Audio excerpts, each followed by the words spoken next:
Good morning. We're going to be moving with some quickness today because I have a hard stop. So this is the first time we're doing this with that kind of constraint, so we will see how things go. Some caveats up front. I'm not going to be talking about Dreadwolf at all, and we will answer what we can. I will give you an answer. It won't necessarily be the answer that you are looking for.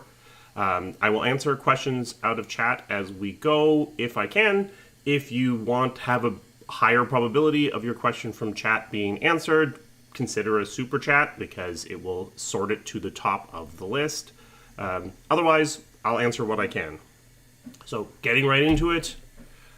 Last time my presentation actually cut off right at the end. I'm not entirely sure why, and I think 5 or 6 questions just kind of got skipped. So we'll start with those and then go into the new things.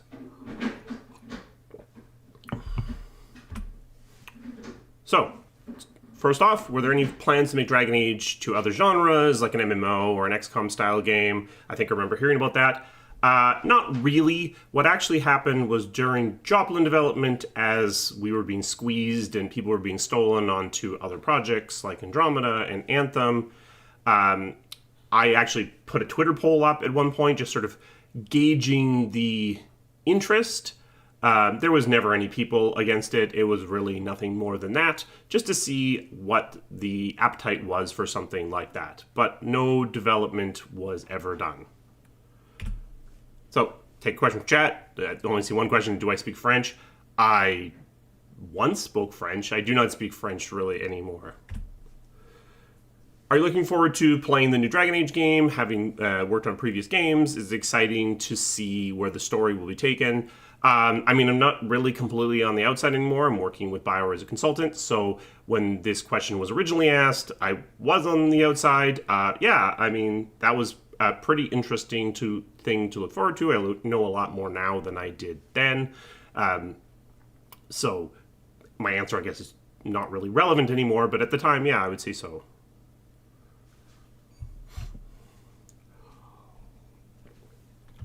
Back to chat. At this point, would it be better for the Dragon Age IP to be sold off and taken by another studio such as Larian? I don't think, first of all, that's never going to happen. EA doesn't really sell off IPs. I think that it's in good place. It's got support from EA, and it's moving towards its end. Totally fair if you don't want any extra drama, but what happened internally at BioWare when somebody who I've redacted started becoming more and more bigoted, and why does he have a beef with me? So I'm not going to talk about who this was, but I'll just answer the question. The reason why there's a specific beef with me is because I was the one tasked with responding to some of the drama that was spinning up once it crossed the line where EA felt something needed to be done. I did a video about why it's sometimes the right answer to be quiet and not to respond to something.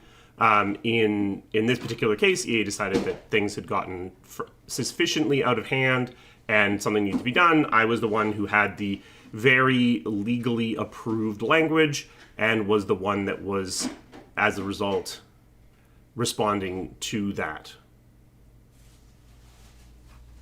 I just noticed that the actual questions are not actually updating. Give me 1 second.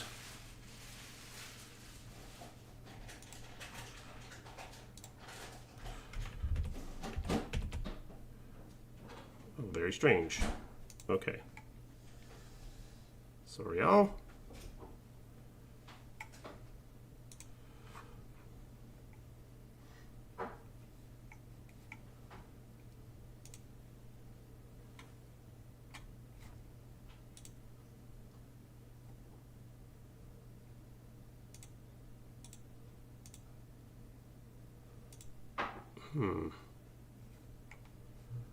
Okay, so we're gonna have to live do some OBS stuff.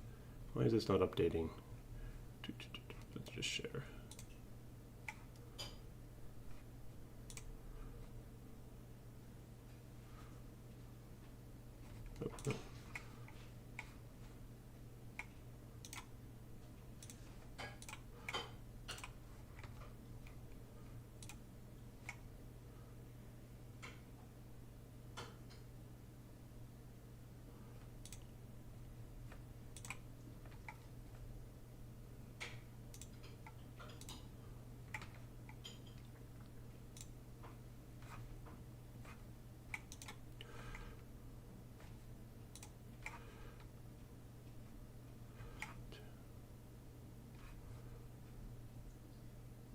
All right.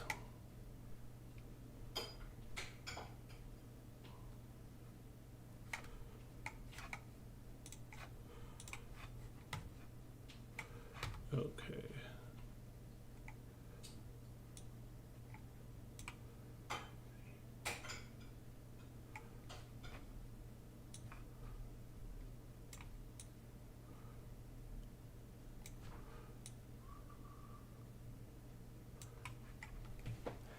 Okay, not sure what that was about. I have to figure out what I did wrong there, but we're back.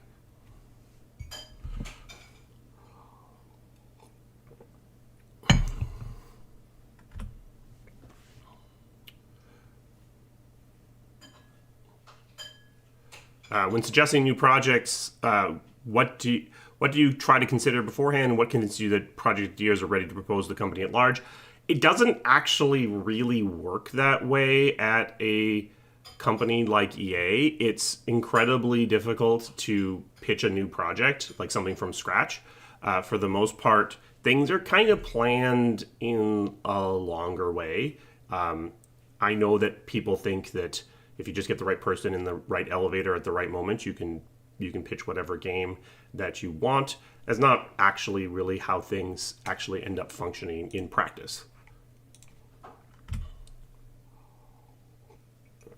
What can you tell us about the relationship between a game series and other media like books, comics, and TV series, the same franchise? How do these collaboration projects work? At BioWare, there is a business development group who is responsible for looking for this kind of thing. Usually, well, I guess always, there is a requirement of feedback, some sort of feedback loop. Depending on the exact property, that might be everything from you will do exactly what we say and you're just work for hire, up to you have a lot of creative control and BioWare maintains some degree of veto power. Typically with BioWare, they're looking for deals where the cost is being carried by the people making the product as opposed to by BioWare. That's not the case with all companies. The advantage of the studio paying for it is that you make more money, but you carry more risk. So BioWare goes with the more conservative way where they're not spending as much or anything usually, but they give away more profit on the back end.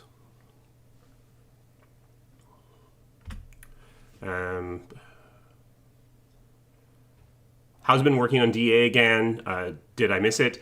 I don't know that I missed it when I wasn't working on it. It was interesting to be on the outside. It's very strange being back in the on the inside again because my role is very different. I'm not the EP. I don't have that direct managerial role. I don't really have any hard power whatsoever actually on the project anymore. So that's definitely different. What's the best piece of advice you think you would give a team? Dragon Age team. I guess this question, which was from before, isn't as relevant. I've given them all of that advice at this point.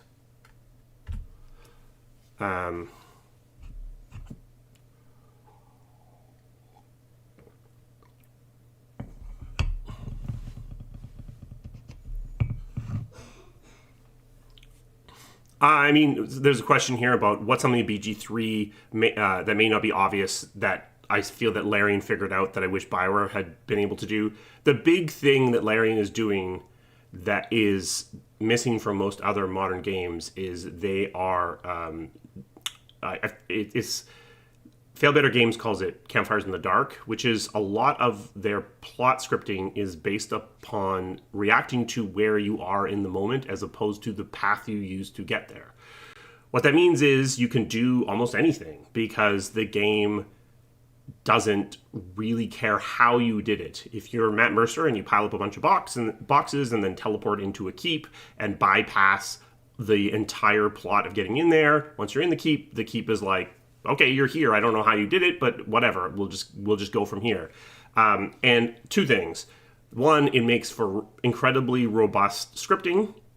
The game is able to not fall apart as you do things that it wasn't expecting, because to some degree it's not really expecting things as much. But two, it's just letting you do much more as a result. Now, you are giving up a certain degree of reactivity for that, but it's a very powerful tool that I think has been largely set aside by most other developers.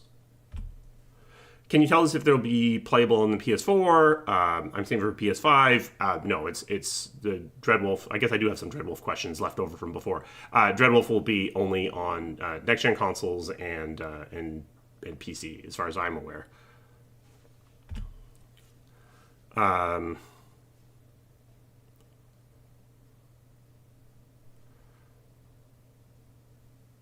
What's my biggest holy shit moment that's important to remember? What kind of games would you have made with that knowledge? For me, it's been a lot of little things, a lot of building up my skills as I go. Probably there was my voice pretty early for that. Probably the biggest one that was ever taught to me was was always to lose your temper on purpose. So if you're going to get mad on purpose. Do it to a point. Don't. It's a tool, same as anything else. Is this a new beginning for Dragon Age? Dragon Age is a weird franchise. It has had to reinvent itself every single time because of internal corporate pressures. This, like Inquisition, like DA2, will be different from the games that came before it. I think that's fine. It kind of become the part of the DNA of the franchise at this point.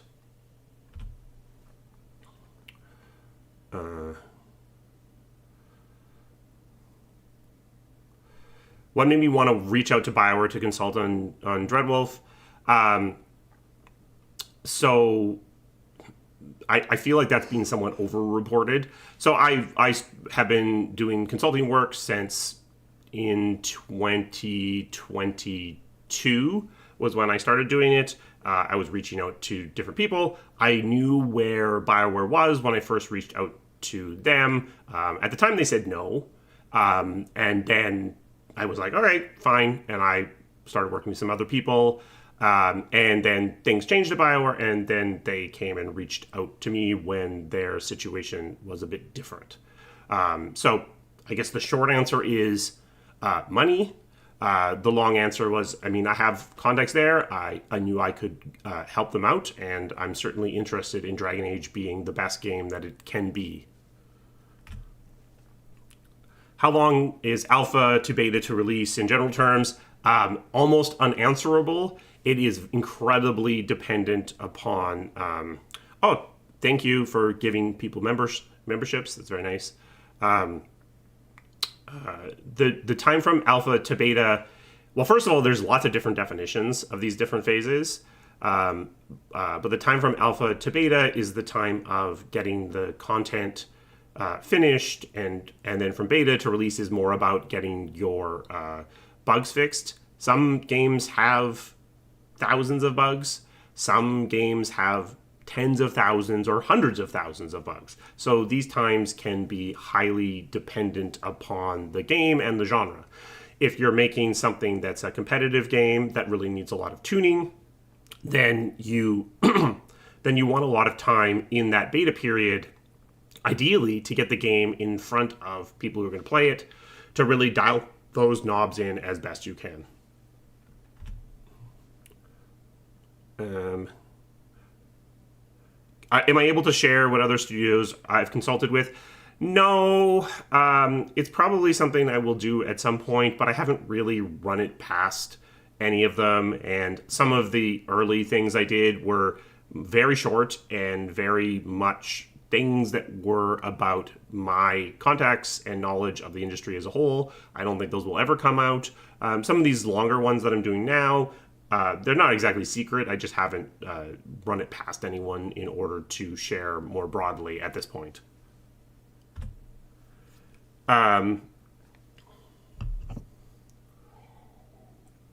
Why has Frostbite struggled with animation after so many years? I actually feel like it's actually doing fine with animation. I think it's a content problem, it's not an engine problem when it comes to animation in Frostbite. I think what you're seeing is what is being built. Now, that being said, Frostbite now uses Ant, which is the animation system built for sports. So it is different. We're just going to...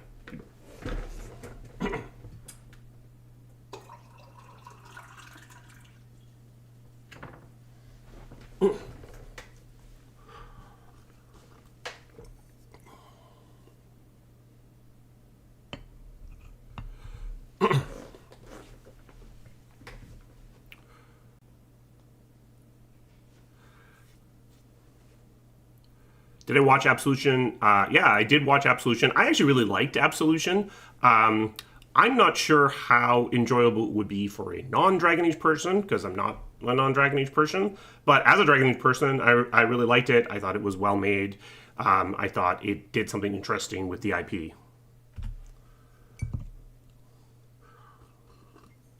Have I introduced any new gameplay mechanics that I can talk about? Example being able to jump in Inquisition, mounts, etc. Not anything that I really remember exactly, because, you know, it's a collaborative, for a AAA game, it's a collaborative exercise, at least the way that I ran a project. So I wouldn't consider that anything that was in the games that I led was introduced by me. They would have been introduced by the team or pushed for or advocated for by people other than me, for the most part. You're so afraid of that's not even the dirty teapot.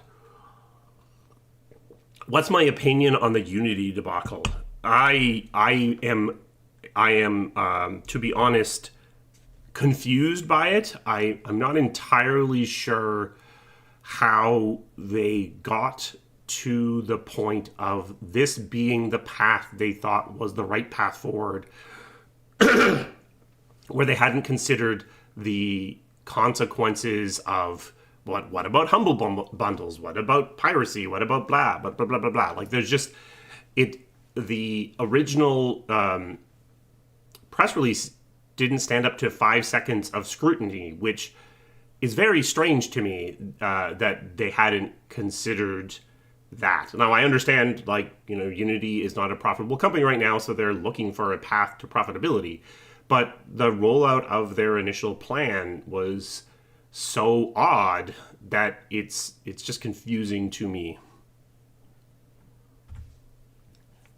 Okay, so now we've done everything that came before. Let's get into the new questions. As someone looking to begin a career in video games as a project manager, can you recommend good books or resources that will help you with the process? For project management, you know, getting your PMP certification doesn't hurt.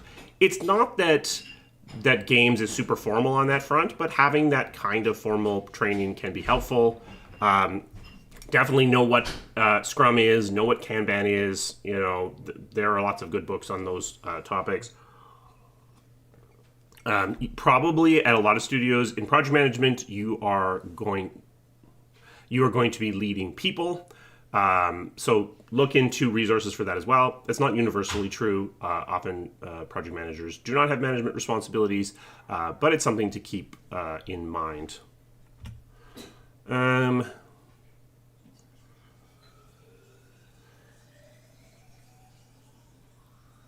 Yeah, in one of my videos, I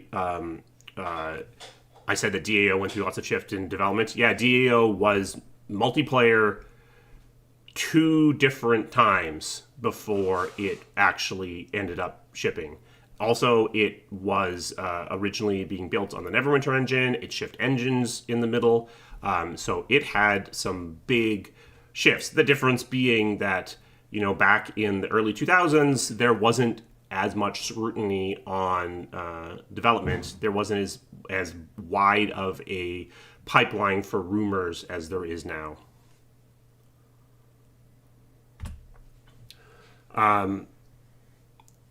Do I think a game like 2042 was salvageable after launch? What would I have done? to save this game or save the franchise. I mean, they're still working on Battlefield, so the franchise isn't dead. To some degree, I would say that almost any game is salvageable after launch. The question that needs to be asked is, can it bring back enough people? So you can take a bad game and turn it into a good game, but if everyone's already moved on, it may not be worth the effort. Battlefield has had bad launches that they recovered from before. Battlefield 4 had a pretty rough launch as well. So it's been done. Is there going to be any new external media about Dragon Age? I actually don't know the question to that. That's not a room that I am in anymore. So that would be a question to ask BioWare.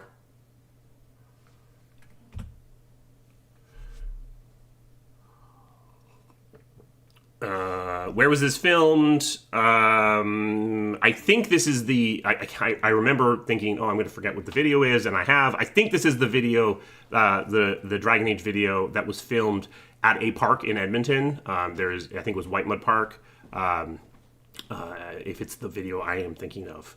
How does it hold up? I mean, it doesn't show as much. It's showing a little bit of content. It holds up fine.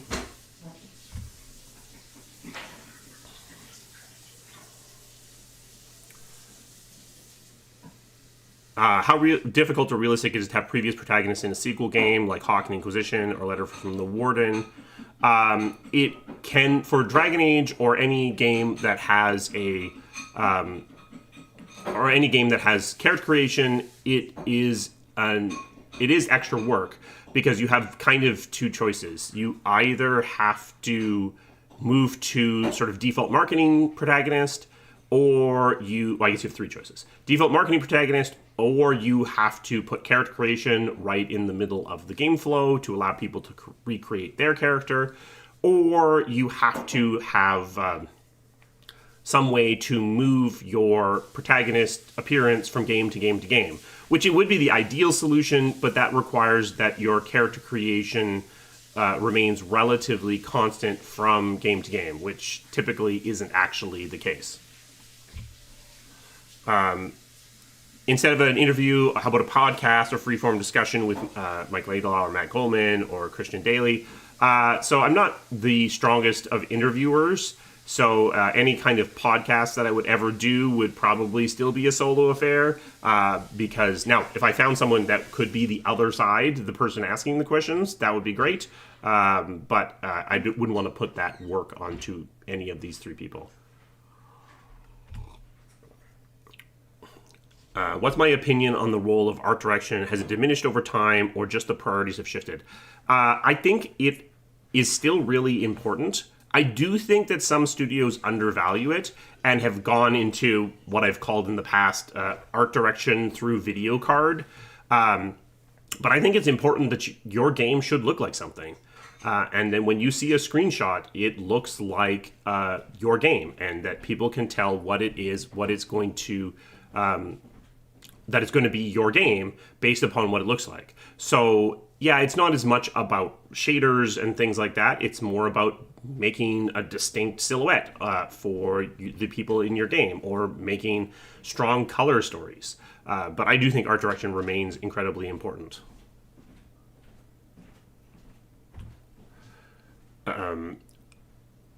How do I feel about a conversation system that allows you to choose the lines for both player character and NPC instead of player only? I can think about pretty narrow cases, for example, talking to a close family member, or twin characters, or close friends, or double, triple protagonists, but overall for a party-focused game like basically a Dragon Age. It's a really interesting idea.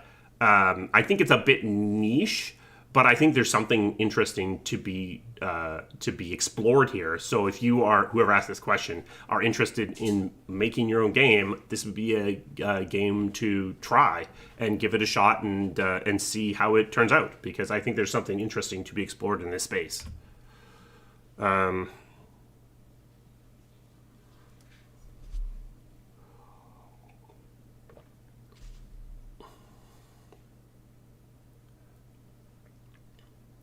For gameplay programmers, do companies like BioWare require CS degrees?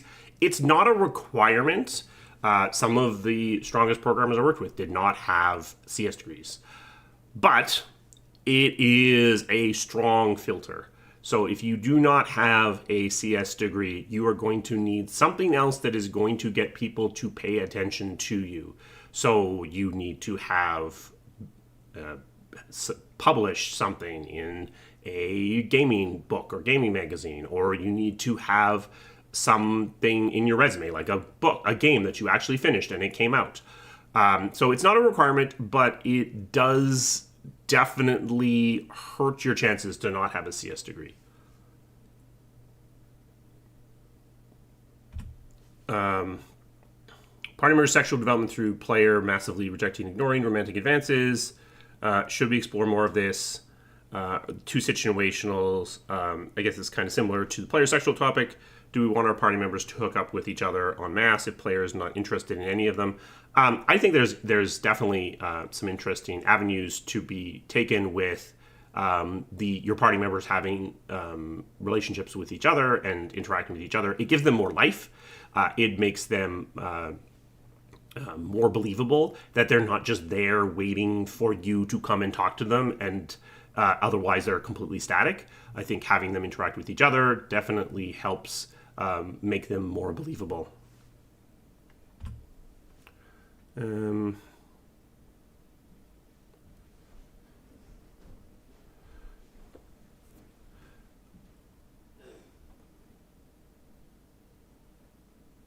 What are some other games or game series that I find really well made and serving their purpose well, considering their target? I mean, not to fall into last game-itis, I have BG3 captures what it is trying to be so perfectly that it's quite amazing. Like, it feels like I mean, this is how I would describe BG3. It is playing a game of D&D with a party that doesn't want to stay on the main quest, and the DM is desperately trying to tell story just ahead of them, laying track just ahead of them in the best way possible. Like, it is all of the chaos of that, all of the seeming freedom of that in a computer game. It's quite amazing.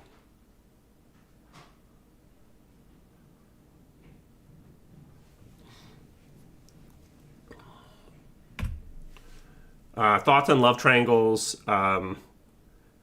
It's a bit of a weird topic. Hard to gamify. Yeah, I mean, again, there's interesting. I do think there is interesting ground here.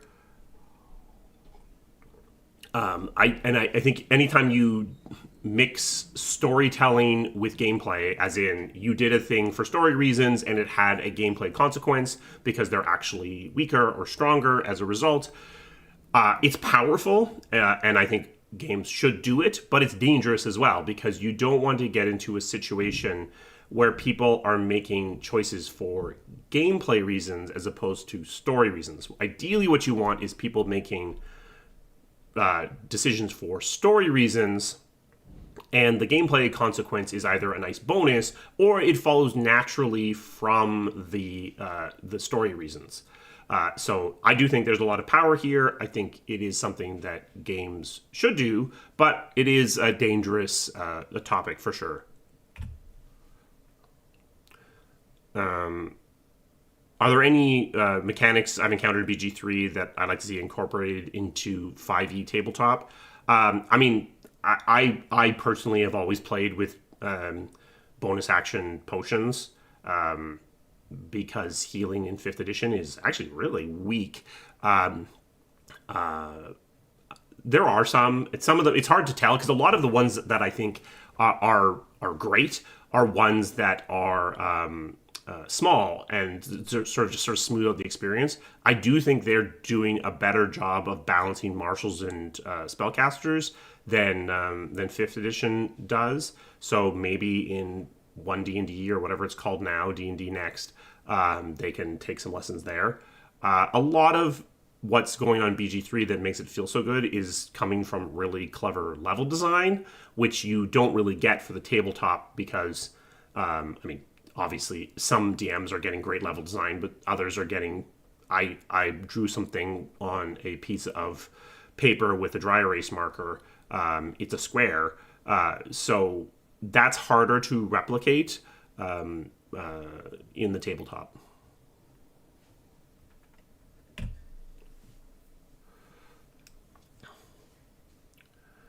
Content beyond the main path is a case of diminishing returns. How do you decide if it's worth it? It is a hard question. You see, like, one of the I would say biggest mistakes of Dragon Age 2 is the fact that you always have to fight both final antagonists, regardless of which path you decided to do. And that's a decision coming from, we don't want to waste our content. We want people to see this stuff we spent all this time on. So some of it is about just being willing to commit to the concept of there is content that people won't see. It helps, at least it helps me a little bit, to remember that most people aren't going to even finish your game. So arguably, the end is a branch that most people won't see. So I think when you sort of think about the content through that lens, you realize that actually most of your content is content that most players won't see. So the fact that this is hidden in the branch is okay. Now, maybe you should consider variable fidelity, depending on where it's at. Something to think about. Honestly, I'll, to a large degree, let the creatives guide the way. If they're excited about writing it, if they're excited about scripting it, let them do it. Maybe you don't do the full P-capped, voice-acted, build a special set version of the cutscene. Maybe you do a much simpler version, but you can still do it.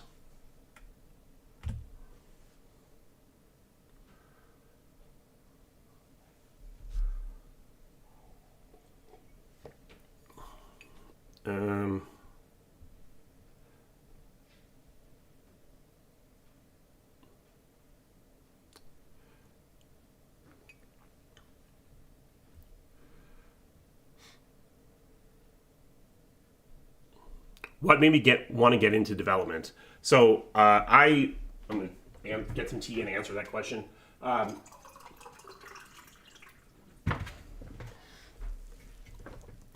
So I did an internship after my third year of my computer science degree, and I worked at a company that made a database engine.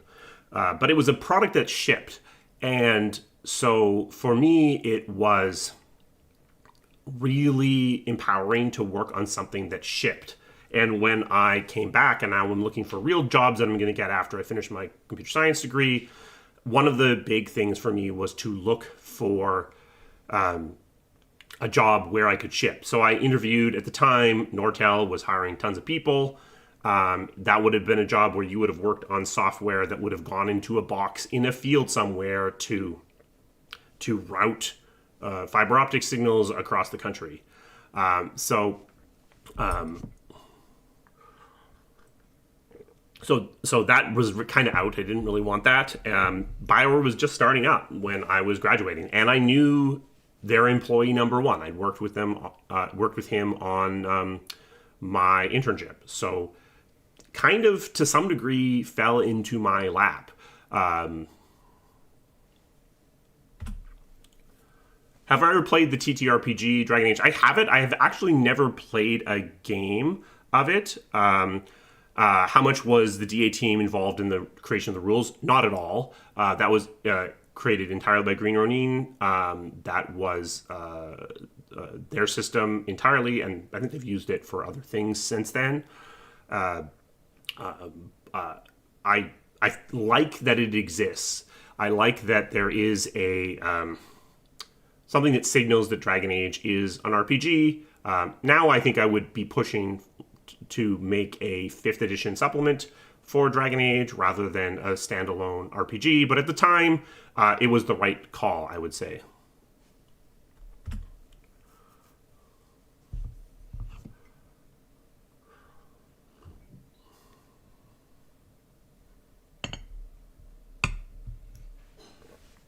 Do I think game dev will turn towards the development of various versions of games for microtransactions? After all, most people still do not know normal games. I'm not sure what that question is asking.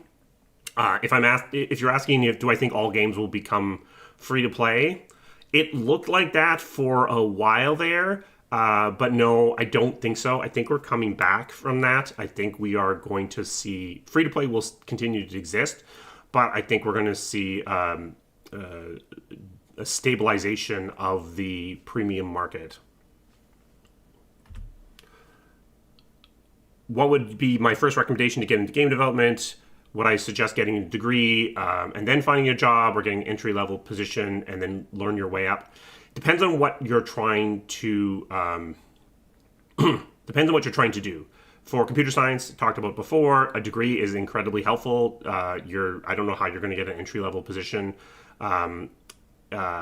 Also, it can be difficult within a single studio to grow out of something. So if you are trying to get a foot in your door, if you're trying to get a foot in the door through QA, for example, which honestly I wouldn't necessarily recommend. I think QA is a career path all its own, and it's something to pursue if that is where your interests lie. But if you are trying to do that, it can be incredibly difficult within a studio to start in one department and move to another department. It happens successfully, but it can be really difficult. So definitely think about trying to get the job that you want, or at least in the department that you want as a starting point. Now, for art, degree is not really helping you at all. That's going to be entirely based on your portfolio. So again, it really depends on where you are interested in working.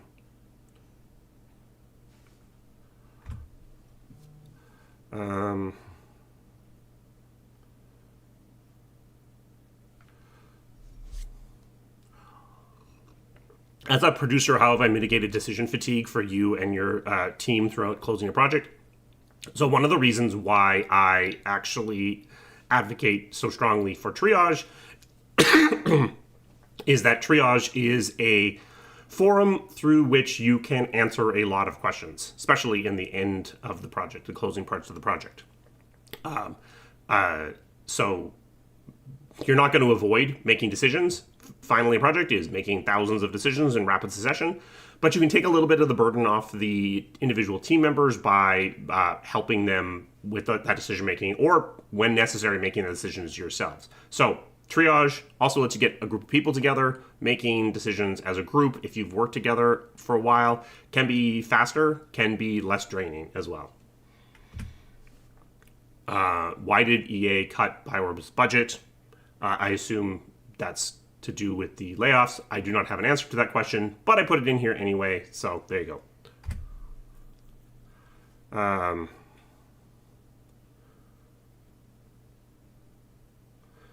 Do I think the advent of 4K streaming services for gaming will tip the scale of the gaming wars towards PC replacing consoles? No update to hardware required, and you can still use a controller. No, honestly, I do not think that streaming is having minimal impact on decision making when it comes to game development. There are some games that are designed to work with streaming, like take input from the stream. There are genres that have been largely destroyed by streaming because they're so short. But otherwise, no, I don't think that 4K streaming is going to destroy consoles. A gaming PC costs a lot more than a console, and I think that will continue to be something that will continue to be an advantage for them. Now, the balance of PC and consoles does shift back and forth throughout this life cycle of each console. I think that will continue. Now, will we start to see... I just realized what you're talking about. You're not talking about streaming as in Twitch. You're talking streaming as in cloud gaming. Well, no, I would still say no, because I think what you'll see in that case is you'll start to see basically streaming boxes that will you'll sort of see streaming boxes that will act as consoles hooked up to your TV. The form factors are quite different. PC gaming, even like, yes, you can take a PC and hook it up to your television and have a controller running out of it, but it isn't really often used that way. I think the play on my couch, play at my desk, that divide will remain.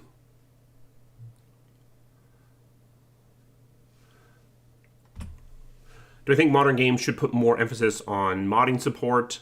Most games, even single-player games, do not allow mods. The successes here definitely would point to yes. Definitely would say that that modding is incredibly powerful. Definitely, Bethesda gets a lot of legs out of their modding community. So yeah, I guess my answer is yes. I guess I don't have a caveat there. I just say yes.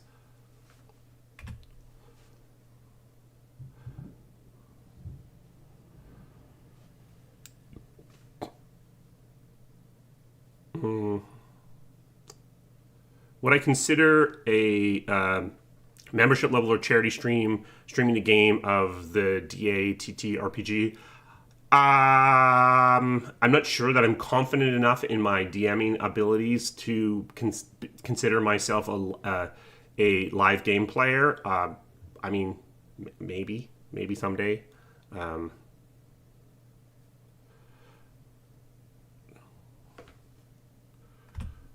Do I play a lot of games, RPGs, just myself, and one of my favorites? I don't actually play that many games. I had a brief period in 2021, after I left BioWare and before I started doing consulting, where I played a bunch of games. I do try to sample, but even like BG3, I played BG3 on stream, and I haven't really been back to it since. I just don't have a lot of bandwidth for it. But it is important to keep your foot in there and see and understand what is being worked on.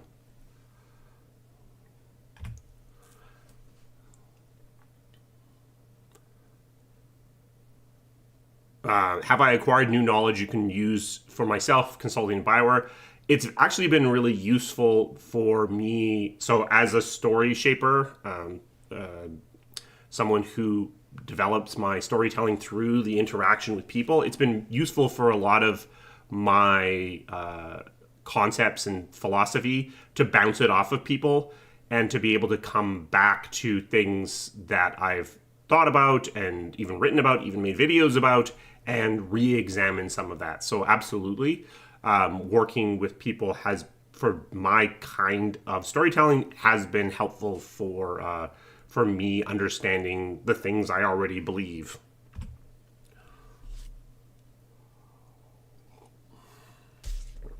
I realize communication between gaming companies and developers is difficult, and they often tag past each other. Also, some drama farming. How do I think the Discord could be improved from a company and or developer perspective? So I really believe in some degree of developing out loud. I don't know how practical Larian's style of go into early access for 3 years and develop it with the community is for most studios, especially the publicly traded ones. But I do think some form of discourse with the community is incredibly valuable. Are we going to see it? I hope so, but I do think that a lot of studios have developed a very secretive, private kind of stance for good reason. It's incredible. It's a lot of work to keep this discourse running, to keep it from turning toxic, to keep the conversation going. I think it's worth it, but there's work there for sure.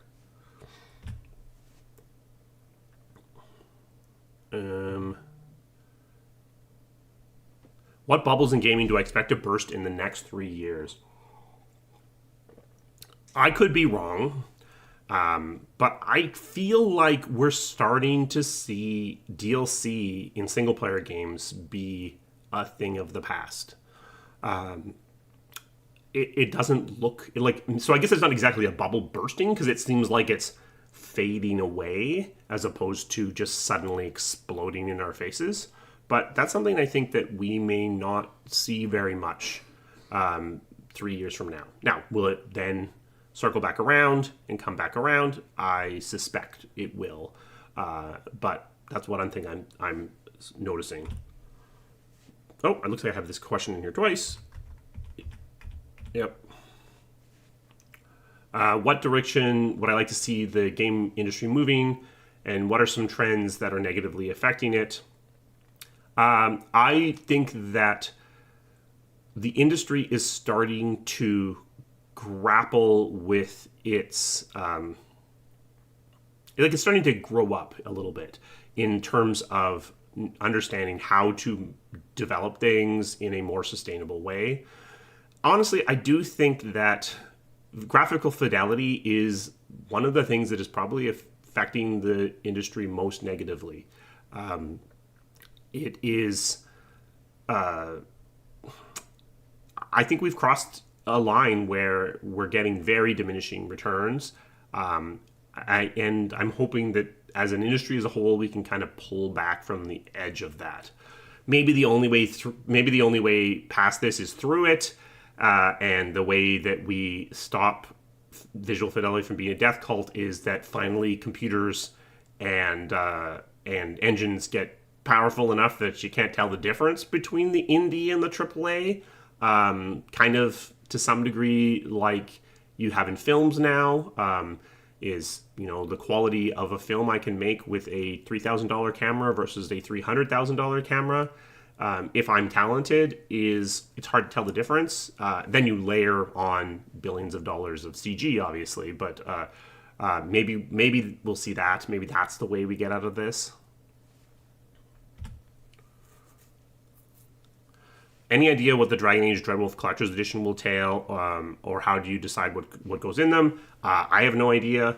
I guess they'll announce it probably when they put pre-orders up. When you're doing a collector's edition, when you're doing a digital deluxe, any of those things, it's all about perceived value. So it's all about how much more do we want to charge for this thing? How do we get that much stuff in the box so that it's worth it? Not worth it for everyone, because otherwise that would just be the game, but worth it for some degree of people. So typically for physical collector's editions, that comes with a bunch of little things and one big thing. So COD, had a remote-controlled car in one of theirs, or a drone. Inquisition went a different way, and it gets its value through a ton of little things, like a map and little things you put on the map, and a lockpick king set, and a whole bunch of little things. But it's all about getting over that threshold of this being worth it to some percentage of your audience. Do I have hope that Dreadwolf will be good? Absolutely. That's why I'm working with them.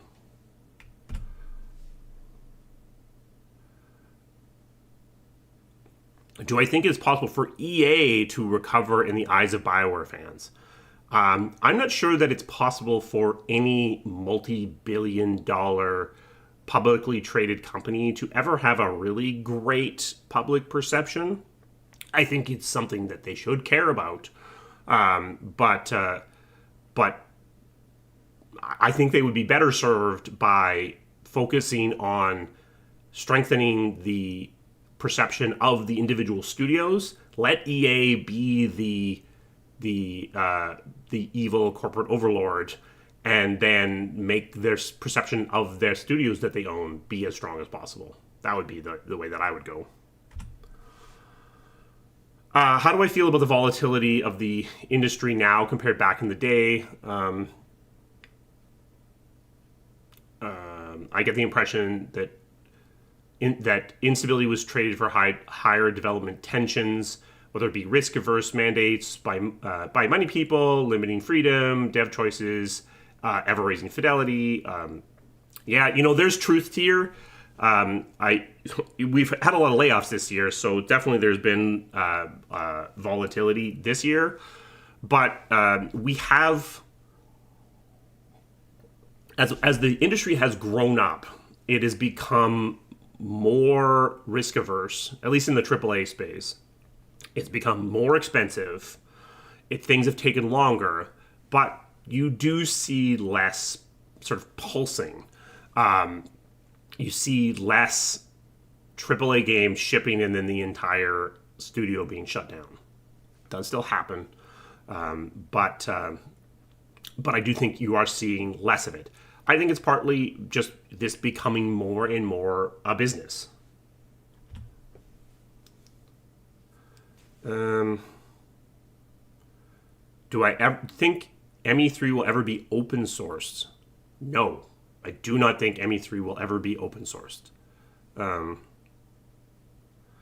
do I deal with? I'm just going to answer a couple in a quick succession here. How do I deal with fan content, or do I avoid it? I don't really avoid it. It can be a minefield when it comes to anything with story. Is basically an insta delete for most developers because there have been cases in the past. But I think that we are in a place where if you do a picture, if you draw a picture of Alistair and post it on social media, there is, if not actual legal precedent, an expectation of you are kind of giving that up to the world. So there's not that much concern about copyright violation there. So I haven't really tended to avoid it except for the storytelling stuff. I mean, I love cosplay and fan art, absolutely. What is my biggest wish and dream for the gaming industry for the next 5 and 10 years? I would like to see our chasing of visual fidelity stabilize. I hope we don't end up back in a world of only a one engine to rule them all like we were in the early 2000s with Unreal. I guess it would be Unreal yet again. But Unity certainly seems committed to making themselves not being a legitimate competitor. So I guess we'll see. What is my favorite character plotline quest in the Dragon Age series and why? When I get asked this question in press interviews, I give a different answer every single time because I kind of feel like it's hard to have one for me. It really is dependent upon my mood in the moment, or honestly, sometimes whatever the first thing is that I remember. The game, like a Dragon Age game, is really built out of its parts. So to pull out any one kind of, to me, makes it feel like the whole sweater is going to unravel. So I guess my answer is I love all my children equally, which isn't exactly true, but I guess is the answer that I'm giving today. If I could go back and change DA lore, what would you change? There was some stuff in the early DAO which was very much trying to address some of the tropey, problematic bits of magic from D&D, so teleportation, things like that. I think we went a little too hard there, and I think leaving that door a little bit more open would be better. The other thing that I think that Dragon Age has been dealing with, but is sort of a problem, is it's the source of magic. So in typical vanilla D&D, magic kind of comes from a million different places. So it kind of doesn't matter. In some other settings, magic comes from a single place. It comes from the astral plane, or it comes from this crystal that people dig up and grind up and use to do magic. In Dragon Age, you kind of have it coming from a couple of different places, but too few to be everywhere, and therefore it doesn't matter, but too many for it to be one. So you end up with this weird thing of like, are undead caused by the blight? Are is lyrium a source of magic? Like there's a few too many, and so Dragon Age has been kind of collapsing that probability space down. If I had a time machine, I'd probably just collapse that probability space down in the first place. Not necessarily put it in the games, but at least know where that space collapsed.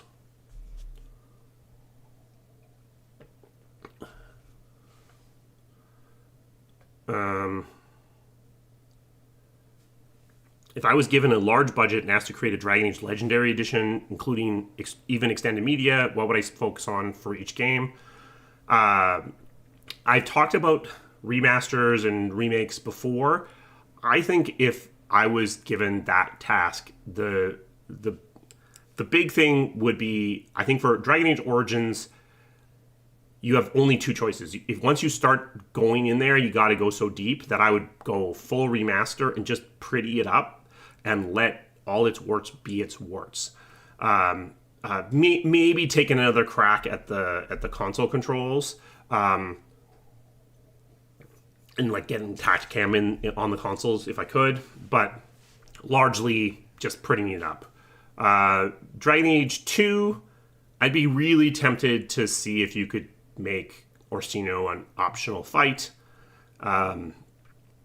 Otherwise, probably it's fine. Inquisition, hinterlands, like actively pushing you out of the hinterlands much more quickly.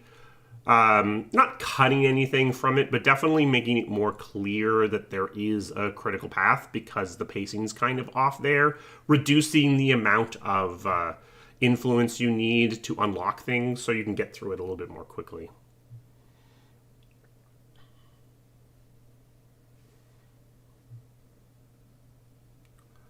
All right. Are games taking longer to come out now, or is it just Dragon Age and Mass Effect that this has happened to? No, games are taking longer. The answer is me turning around.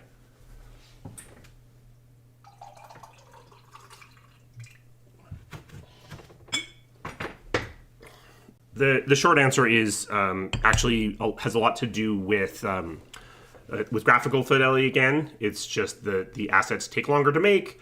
There are more things. Like, you didn't have as many steps in creating a piece of art in 1998 as you do now. You didn't have even the concept of materials or shaders or any of these things. So now you have all of these additional steps along the way.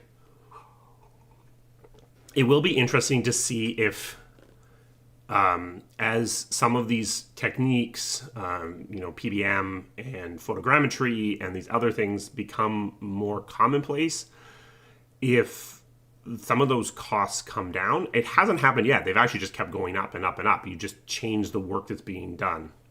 But that might be the end state where maybe costs actually start to go down again. I haven't seen it yet, though.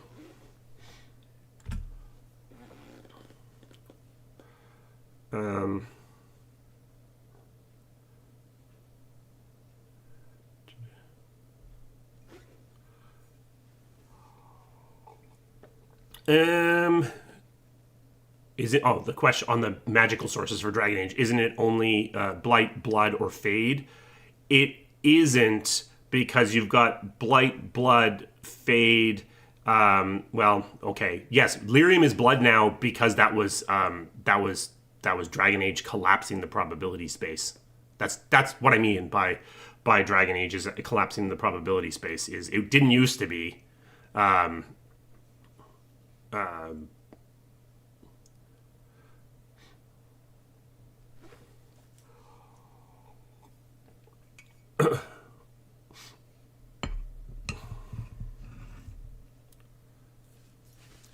Is AI entering game development a possibility, and in what form? Yes, I think so. I think it's going to enter in... I mean, I think there are places where it is a value add, testing, things like that. But I assume you mean from the content creation perspective. I think we'll see that too. My worry with AI isn't that it's going to be better than people content, it's that it will be good enough. And the problem with that is you run the risk of getting a large amount of mediocre content produced at much lower costs, drowning out the higher quality content produced by people. That's the worry I have with the AI. But yeah, it's probably coming. We're probably not stopping it. I don't know if that was always the plan for Lyrium or not. I don't think so. I think that was yeah, no, I think there are Titans. Titans have always been in the plan, but I don't know that Lyrium was always... I could be wrong. I could be misremembering.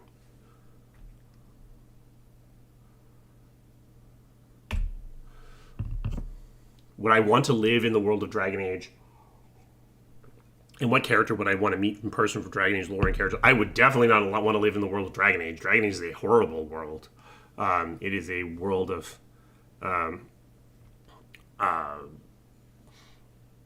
yeah, no. And who would I want to meet?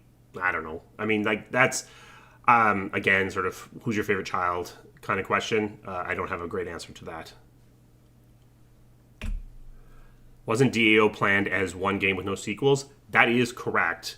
That was the original plan, which is why the end of Dragon Age Origins like has this weird branching epilogue structure. Is because it was never intended to be a game with sequels. You're always going to...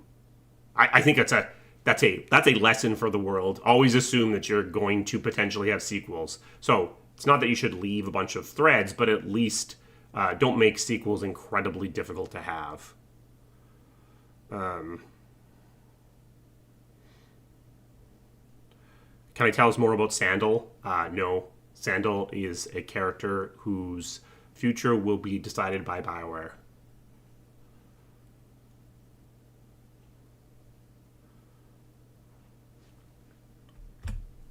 What did I miss most about working in AAA, and how does it feel being back in a different position? Like I said before, it's weird because my desk, if I go into the office, the desk I actually sit at is the same desk I had before, but my position is very different.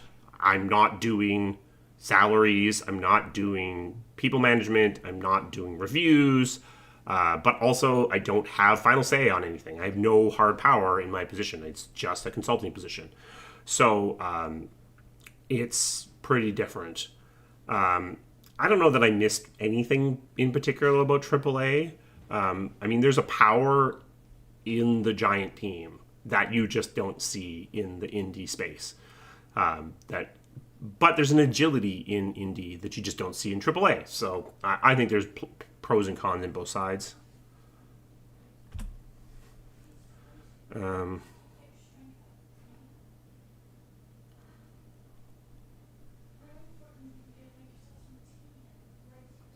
Can I assume that Sandal will be in Dreadwolf? I wouldn't make that assumption. Any thoughts on the idea that Mass Effect and Dragon Age have become too similar? I would... So I did a very sarcastic presentation back in probably 2017. They've always been really similar. They are BioWare games with a party. They've always been incredibly similar. So I don't think that it's a problem. I think that they have their own distinct characters. They stand apart from each other in the same way that I wouldn't say that Fallout and Elder Scrolls are too similar, but they sure are both Bethesda games. So I don't think there's a problem there at all. Did Inquisition only have 8 spells because of console convenience? Yeah, basically. It's designed around its console controls, for sure.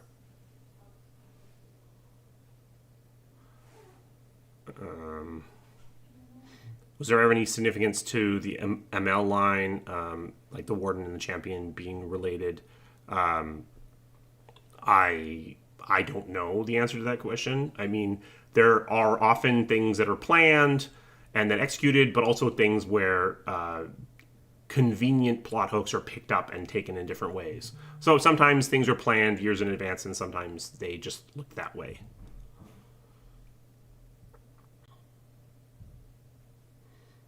Do I have any opinion to share on why there's been marketing yet for Dreadwolf? I assume that means why there hasn't been marketing yet for Dreadwolf. I mean, there has, but nothing recently. The policy for much of AAA has become very much shorter, louder marketing campaigns. I think there is a lot of power in that. I think that can be a very powerful way to go. Dragon Age obviously carries the fact that we did an announcement trailer back in 2018, but I think that's what's happening.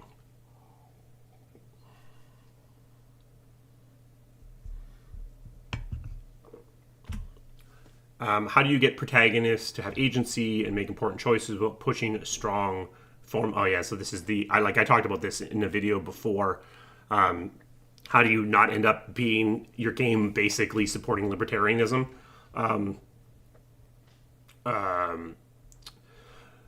It is hard because you essentially have main character energy because you are playing the main character. And I don't know how hard you should push if you're making a game. I mean, there is opportunities to explore it.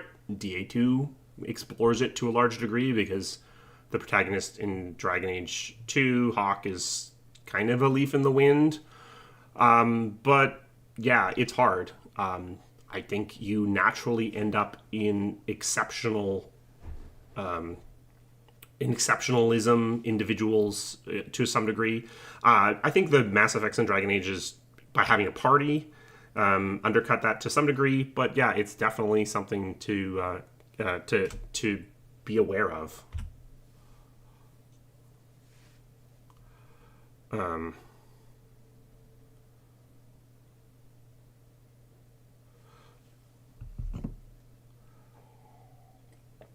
you ever feel like players have unrealistic expectations about how much agency they have in choice-driven games like BioWare's?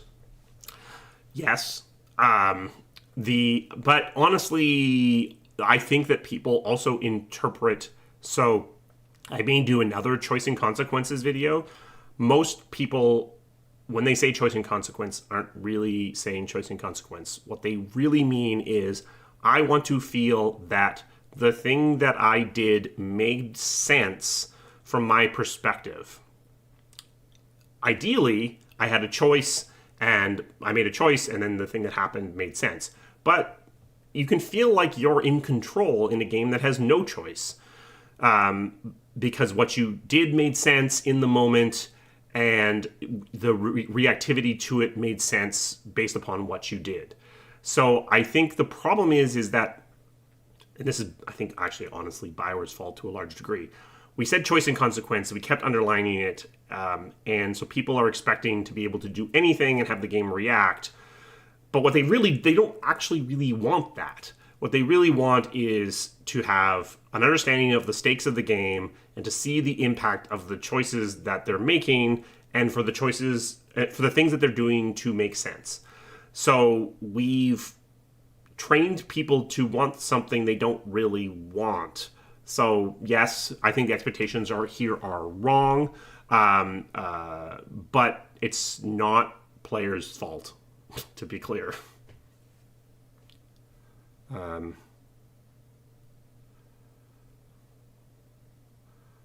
Having to switch POV, yeah, to going back to the how do you make it so it's not just the one man saving the entire world? Yeah, I do think switching POVs can help. I do worry that you get into a situation where you end up with one character you like better than the others, and so the game feels good, followed by 3 bad bits. But yes, there are ways to think about it.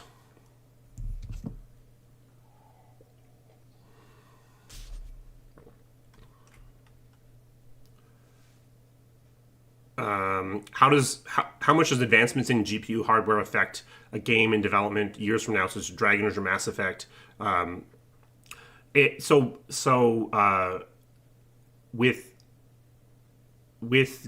games that are way out, you're usually targeting the console hardware as your sort of it depends on your development cycle. If you're developing way out there, you kind of target the console as your min spec, and then that's what determines everything. If you're faster, your console might be high end or sort of mid range. So really, the consoles are leading there to a large degree. Sometimes, if you are aware of a new piece of graphical hardware coming down, you might develop to it, but typically you're going to pivot when it finally comes out, because you don't want to make a game that needs ray tracing, and then it turns out the ray tracing video cards aren't ready yet, and your game doesn't even run. Or they come out, but they cost $2,000 and only 200 people have them. So it's not really a huge factor. I think if you're something that wants to be the best looking game, then absolutely, but probably you're not going to have a 5, 6, 7 year long development cycle if you want to be the best looking game, because you're going to have something fast, and so you can be much more reactive to the hardware.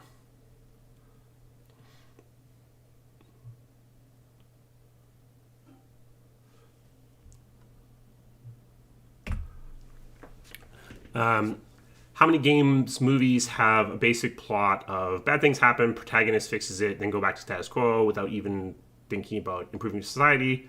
I don't know why I put this. Why don't more games and movies, basically this is challenging sort of status quoism. The status quo plot is an easier plot to do, because it's easy to understand, it's easy to sell. It is very much like this is, very fundamental of storytelling. Things are in a good state, bad things happen, stop bad thing, back to good state. It's very easy. Honestly, also, to be frank, part of the reason is a lot of this media is built by multinational corporations who don't want things to change that much. How much of that is influencing the storytelling? Not none.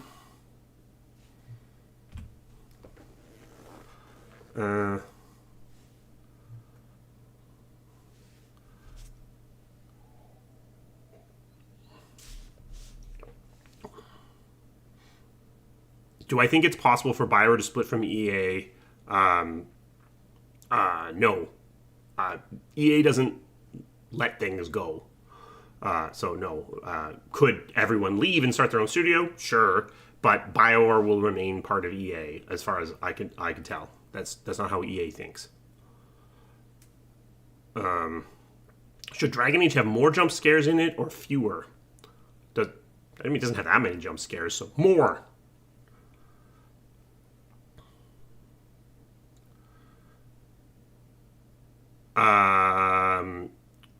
Yeah. So the what's up with Liliana's Lyrium ghost? Yeah, it was a quantum thing. It was just as far as I can remember, it's just because we wanted Liliana, and Liliana could be dead. I mean, it kind of makes sense, because the only place that Liliana could die in Dragon Age Origins was at the urn. So sure, the urn did it. Oh, because we had that one twice. Why did I decide to rejoin BioWare? Oh, I guess I already had this question. Like I said, I was consulting. I reached out to them to look at the possibility of helping them out with some things. They said no. Then some time went by, and then they contacted me and said, "Oh, actually, yes." So, short answer is because it was what I was doing at the time. Longer answer is, definitely I am interested in Dragon Age being the best game it is capable of being.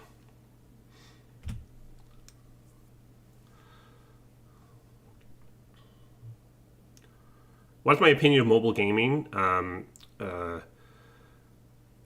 I do believe, and I believe for a long time, that there is a market for premium mobile games. Like, maybe not $60, but like you pay for a game and it works like a console game. That hasn't proven to be true but and I think we've all been trained that things on the phone should be free. So it's a hard sell. Oh, just a second. I'm going to mute for a second.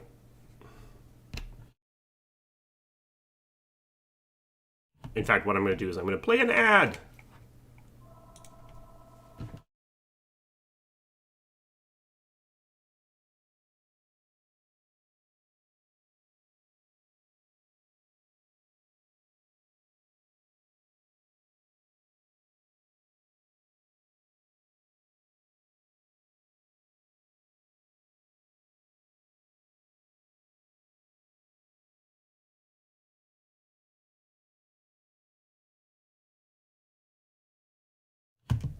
Not sure what that was.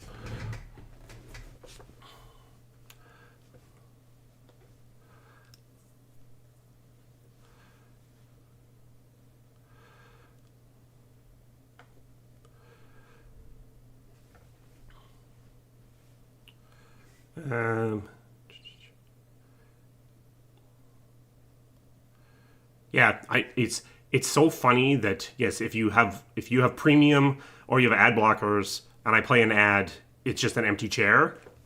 I don't know. I don't know what happens on Twitch. Can you? What I don't know what happens in that case, but on Unreal, yeah, it's just you look at an empty chair.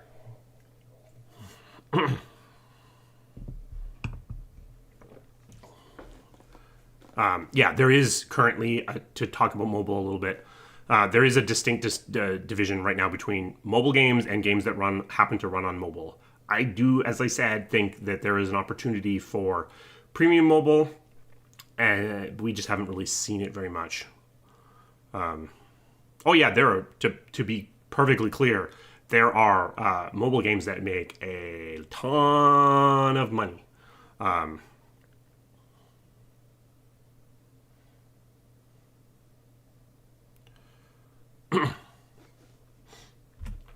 Oops.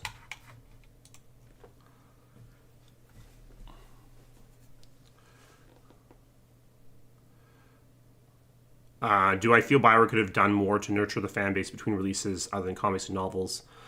Yeah, I do actually wish that there was an ecosystem to make little games. So, you make Final Fantasy Tactics, you make Dragon Age Tactics, you make a mobile title. I mean, there was the mobile game, or the Dragon Age mobile game, which I completely forget right now, that did really well. But yeah, I think there is an opportunity there. That is not the way that development works really at EA. It would have had to have been done by a different part of EA. And so, yep.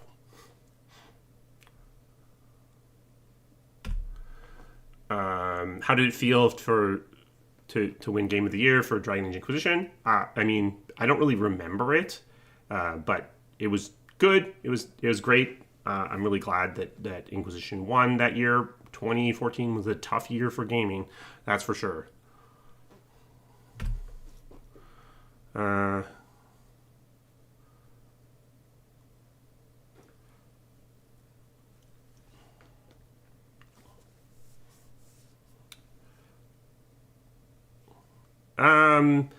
I don't know that Fallout Shelter made more money than Fallout 4. I'd be surprised if it actually did, but it made good money. Heroes of Dragon Age. Yes, that's what the game was actually called. What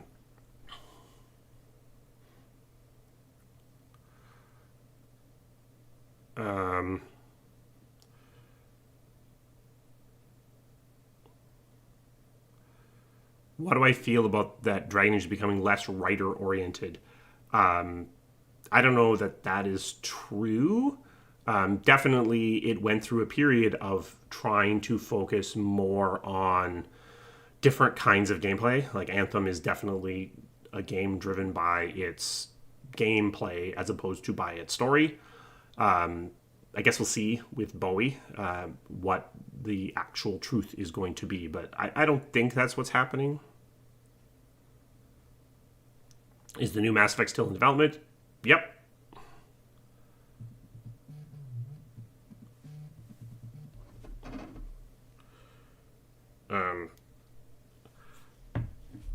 Will Dragon Age go open world again? I don't know. I mean, I guess that's always a possibility. What do I think Mass Effect Dragon Age is categories under? A linear narrative or a non-linear narrative? Could you expand on why? I don't know that this is a particularly useful characterization, but I think that I would put both, even Dragon Age Inquisition, as basically linear narratives. I mean, yes, you can Dragon Age Origins, you can recruit your allies in whatever order you want, but there's self-contained bits of linear storytelling within that for the most part. I'm not sure what the underlying part of this question is that's trying to get at. So I would say that I don't know that this is useful.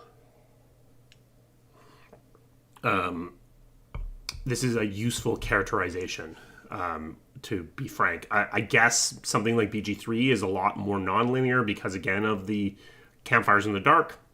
So if that's the line, then yes, Mass Effect and Dragon Age, definitely a lot more expectation of order.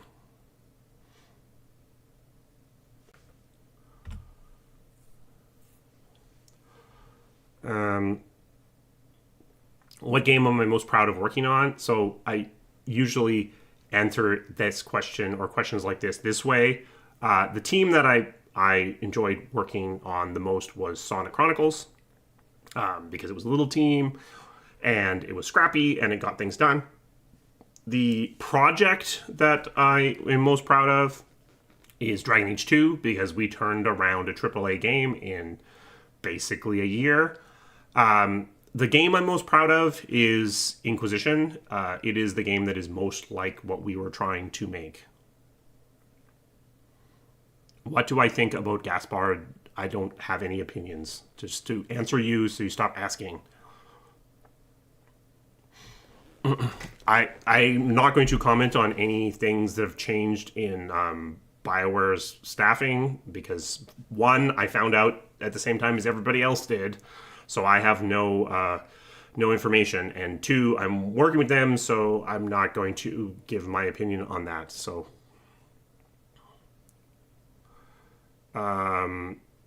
would it be possible to give us the ability to turn off screen shakes? Yeah, I mean, you do see that as an accessibility option in a lot of games now, so hopefully. Do I think BioWare fans are unique in their concern for the writers? Not unique, but definitely the writers of Dragon Age, the writers of Mass Effect, are way more well-known than the writers of a lot of other games. Because of the kind of game that it is, ultimately.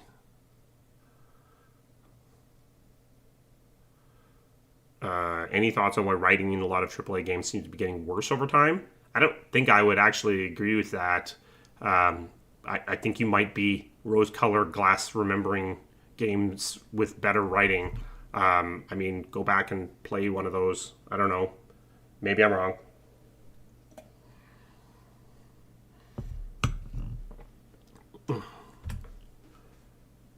Oh, it looks like I duplicated a bunch of questions. Which one is my favorite? Good, sarcastic, or mean?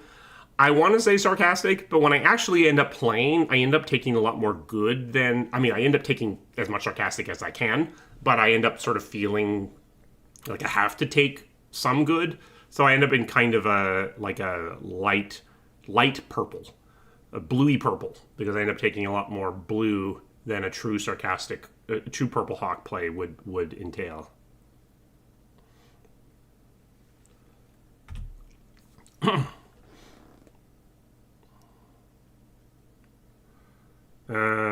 Mass Effect and Dragon Age have thousands of years of respective lore worlds. Do you think there's space for smaller, more externally produced experiences that explore it more? I do think there is an opportunity for that. I mean, that's kind of where the comics and Absolution and things like that have lived. You do have to figure out a way to control the IP somehow. Now you could go like with KOTOR, where you just throw something back into the past far enough, go way back and talk about where the Canary came from or something. But I do think there's an opportunity there with some thinking. Now, will that happen? I don't expect so, because that would require dev resources that don't really exist, or going to an external studio, which I don't think EA is going to be particularly interested in doing. What do I think about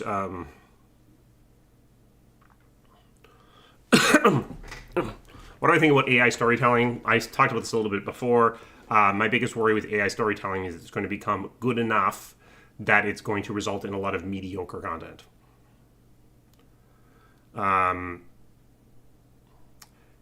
If Dragon Age Origins ever gets a remake, would a lot more of the problematic elements be removed? So that's ultimately what it comes down to. I think if you did a Dragon Age Origins remaster, you wouldn't. You would just put a fresh coat of paint on it, and that would be what you would do. But if you start to do a remake, I think that it becomes necessary to start to open up some of those conversations. And that could be a lot, which is honestly one of the things that probably is causing hesitation on doing a remaster or a remake in that case.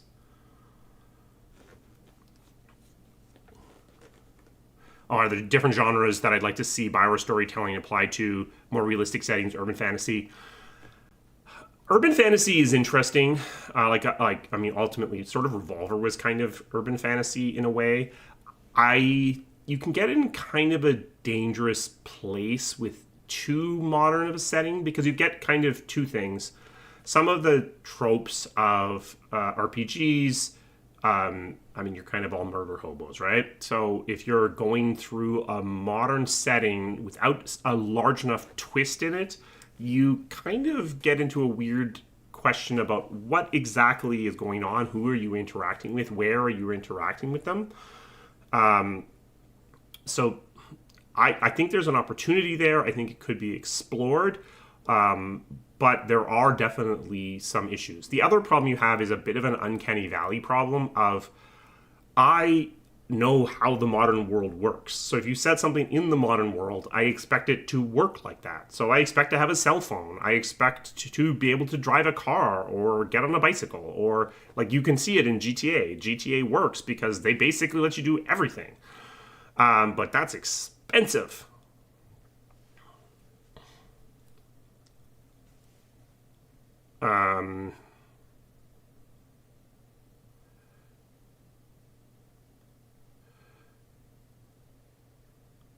If a fan writes an incredibly good idea on a forum or social media, is Bioware banned from implementing their idea? It depends.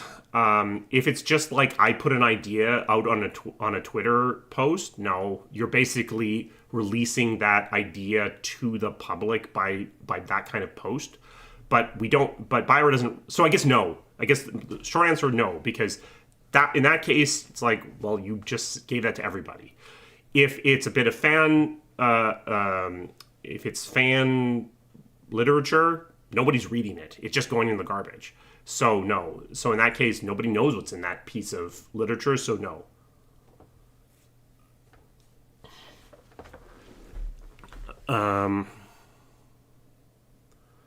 Will Dragon Age 2 and Origins ever come to PS5?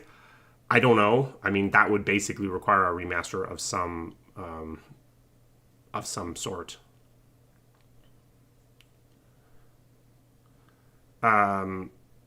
Yeah, I know. Dreadwolf did ruin the whole Valve thing. I'm also mad about that. Is the game industry getting better or worse for developers? I think it's getting better on average, but it's definitely not a straight line. What does it take to become a creative lead at a game studio? Does it depend on some production achievements, or does one need to involve themselves forcefully into creative decisions? I think one of the things that a lot of junior creative leads do is feel like they need to have an opinion on everything, that they need to be the last person that changes it, and they just introduce a lot of extra changes. I think one of the things that more successful leaders do is have the confidence to let other people's content stand, even if it's not the content they would have done, even if it's they would have done it differently. They just let those things be. I think that's a big difference.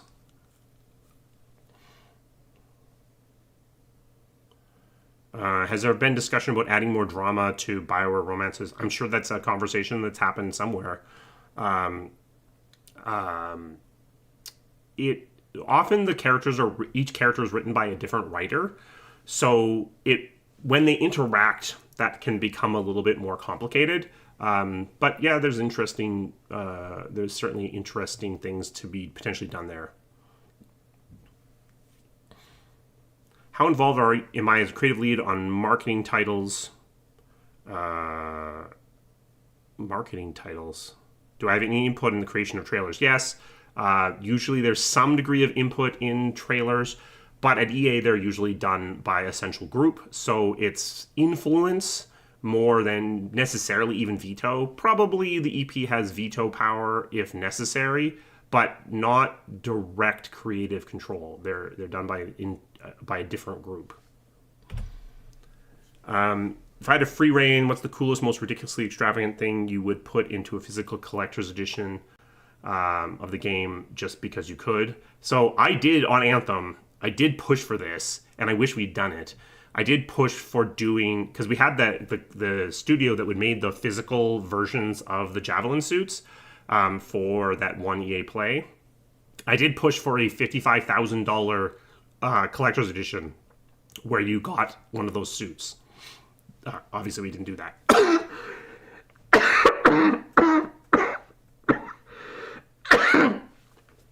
Ooh, we might not make it to 2.5 hours.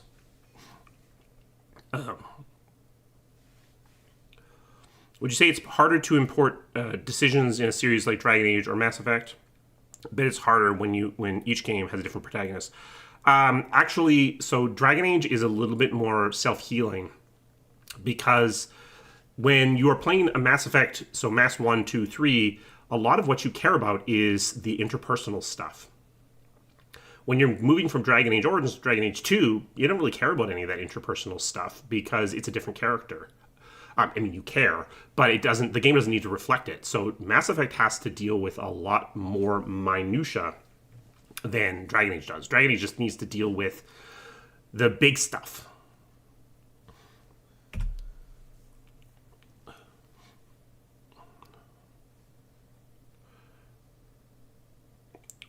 Would the Eclipse engine have been better for Dragon Age Inquisition, even if it meant the scope of the game would have been smaller? No. The Eclipse engine was about ready to die of old age. Do I remember the major aesthetic influences for Anthem? So it was a lot of it. So this is what I remember: cigarette butts and coffee cups. So like the Abyss. No wheels. I actually think Anthem has a pretty strong identity. It looks like something. Do I think the Frostbite is bad narrative has been blown out of proportion? Yes, I do. I mean, yes, it is not a perfect engine. No engine is. It definitely doesn't have the support levels that Unreal has, but it is a capable engine if you treat it with respect. The problem is that I think a lot of developers have not treated it with respect.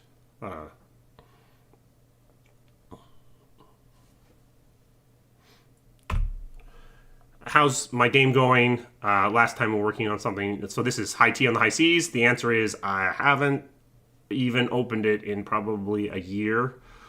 I finally watched a video about the common conversation system in Unreal, which was an hour long to realize that basically there's nothing there. So we are, there's nothing being done on it. Nothing. I won't be working on this until my contract with BioWare is over, I expect. We'll see if exactly how we come back to it. We'll come back to it in some form at some point.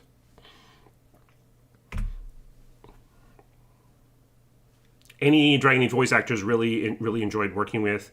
I didn't interface with them a ton. I would say Felicia Day was great. Freddie Prinze Jr. for Iron Bull, awesome. That was an awesome experience.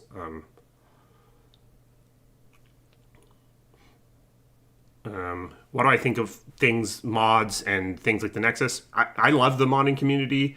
We don't really support them very much, but I think there's a lot of power there for sure. Do I think BioWare should make non-linear games like Baldur's Gate or stick with what they've done before? I think that there is... BioWare used to do more campfires in the dark. So more like, I know you got here, but I don't know how.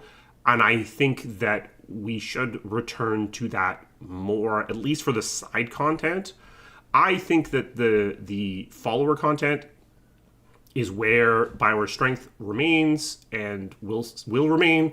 And I think that deserves to be done in whatever way fits the storytelling that we're trying to do.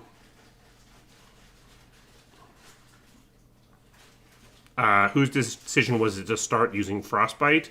I mean, the short answer is it was the only politically viable answer for Dragon Age Inquisition. So I guess EA.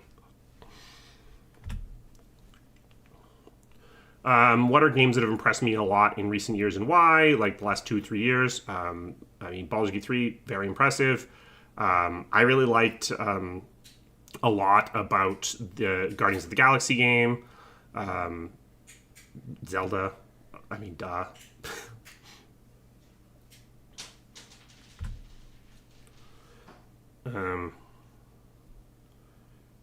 Do I think Dragon Age should have more musical numbers? Yes, I do. I think it should definitely have more musical numbers.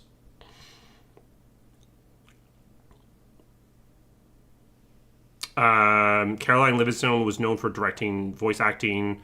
Were there more people, or was she doing all the recordings? On some games, she was the only one. There were other people in later games for sure. What can change the nature of a man? Well, an E. You put an E on the air and it's main. So there you go. Oh. Whoops. Uh-oh. Oh no. Oh, this is probably how I ended up missing the last time. Okay, hold on.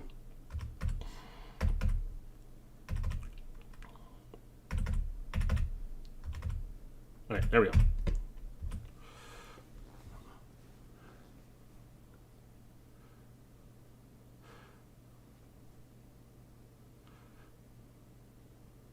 Do I think choices should matter in games? I don't know what you're asking. I think the game should give you opportunities to play the game the way that you want. And like I talked about before, I think that you want the game to reflect logically the things that you did. So does that mean they matter? Maybe. You didn't pick the other choice. So are you sure? What's my favorite fantasy race in an RPG to play as? I don't know that I have a great answer to this. I can tell you that I played as a Kenku, and that got annoying really fast. Though I think Kenku can talk now, so maybe it wouldn't be so bad.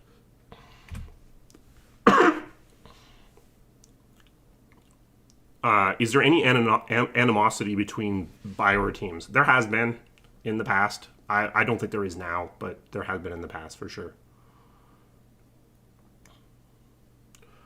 Do I regret allowing players to kill certain characters? How much does that complicate? It makes future titles really complicated. In Inquisition, trying to find a warden was like basically they all could be dead. So that's why you end up with Mustache, Stroud, because you literally everyone else could be dead.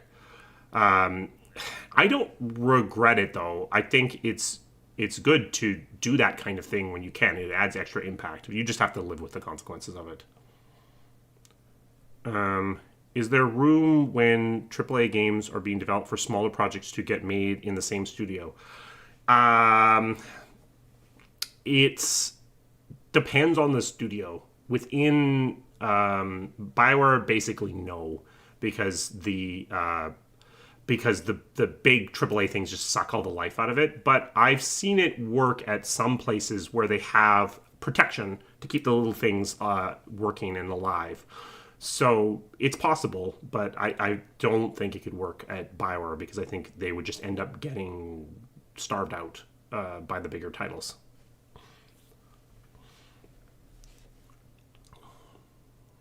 If I could shoot lightning out of my eyes in response to one question, what question would that be? Uh, I have media training. I've done a lot of media. I usually have an answer for most questions, so I don't know if I there is any one particular question that drives me mad. Um, uh, just the question that gets asked a million times, I guess.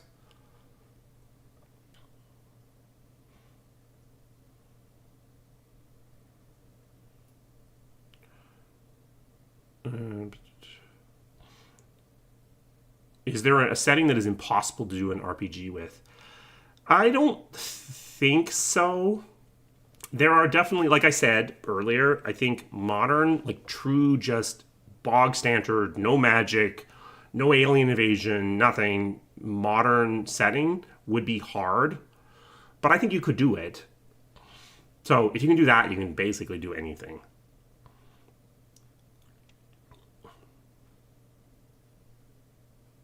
Yeah, the GDC presentation on Breath of the Wild was really good.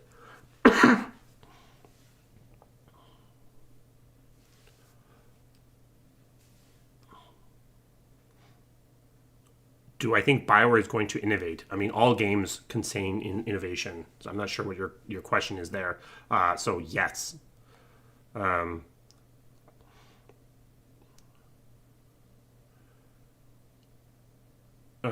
any general reaction that Bioware had to Edge Runners? I don't know that there was not that I'm not nothing that I'm aware of. I'm sure that people watched it and had thoughts, but nothing that I've heard. Do I believe marketing campaigns that are started too early on that with features that don't make it into the final product are deceptive and counterproductive because they create false expectations?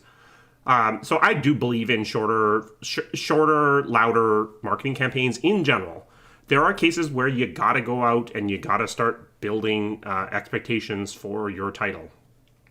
But when you're out there for a long time and you're showing gameplay, you're going to show things that end up getting cut.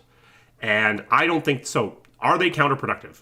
No, I don't think they are because most people don't remember. They just remember they were excited the thing they saw 2 years ago. They don't remember that it showed something to that ended up getting cut. Do they cause a little bit of internet drama? Sure. But I don't think that they're counterproductive. I think in the cases where you have to do it, where you're repairing a relationship or you need to build up a new IP or whatever, they can be useful. Are you going to get yourself into trouble? For sure. But still worth doing. Um, was there any large cultural change when Greg and Ray left? Uh, Not really. Like a lot of it was basically already happening as EA basically started to impose its um, culture on, and also just the culture infiltrated over time. I would say that the cultural shift at Bioware happened slowly, not all at once when they left. Yeah, shorter marketing campaigns are super effective, but there are cases where you need a longer conversation with your potential fans. Um, what are my thoughts on shadow drops like Metroid Prime Remastered? I think it can work really well for something that's going to immediately be understood by people, like Metroid Prime. For something that is new IP, it can be. You also run the risk of basically a complete disaster. So it can work. It can be really effective. It's very cheap, but it's dangerous.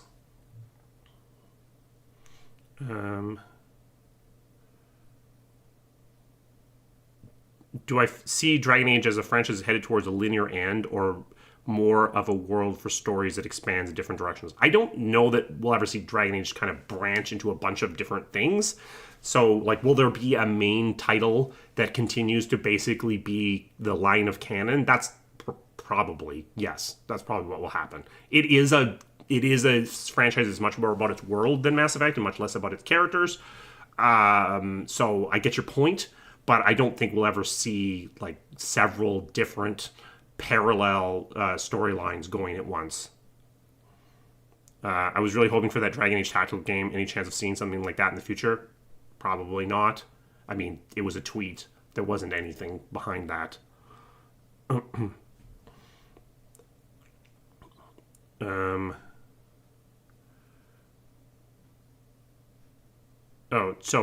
I think the game industry might be moving towards a small core developing group that later introduces pods, connected groups? I mean, I do think that we may see that more and more with a central core development group that then adds on outsourcers or insourcing pods.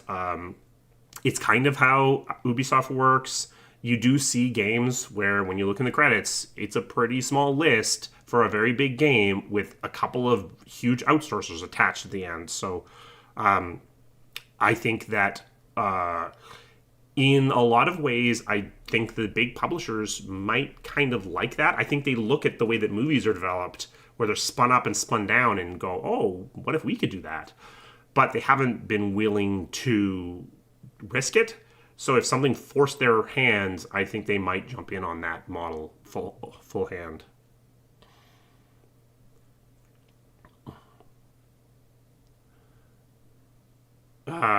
Without a remake or remaster, what would I pitch to onboard people in the Dragon Age franchise? I mean, hopefully Dreadwolf is a perfectly reasonable onboarding point. The games are designed to be able to be consumed starting with any of them. So hopefully that remains the case. Do I have a favorite video game to movie adaptation? I'm going to say the original Mortal Kombat movie, even though... Because it was the first one I saw that was not completely terrible.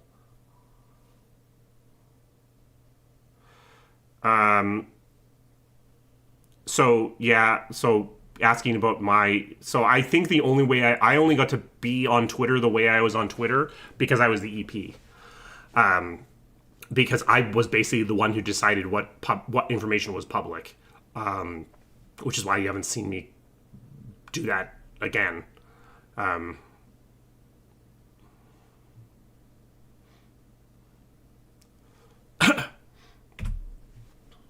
Do you think a game could be released with a Neverwinter Nights level tool set as part of the base product today? I do think so. It's possible. You would have to decide to do it, though. So the problem with Neverwinter is the campaign that shipped with Neverwinter was hurt by the fact that the tool set was the publicly available tool set. So it is a fan first tool set, and that limited what the developers could do with it. Whereas the Dragon Age toolset is like Dragon Age Origins toolset, that is a dev first toolset.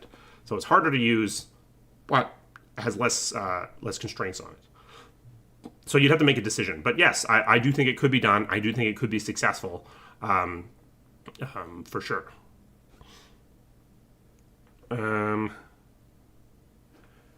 Does Bioware face any recruitment problems being primarily in Canada? Primarily in Canada isn't a huge problem. Primarily in Edmonton definitely is. We still live in this weird world of hybrid development. So people are getting hired from all over the place right now. But yeah, Edmonton was always a problem for recruiting. Do I think video game IP is at risk of being taken over by licensed IP? Yeah, I mean, it's always been a thing. Like back in the early 2007, 2008, Lord of the Rings games were all over the place. Maybe. I mean, definitely movies look really different today than they did 20 years ago. But we seem to be swinging that pendulum back a little bit.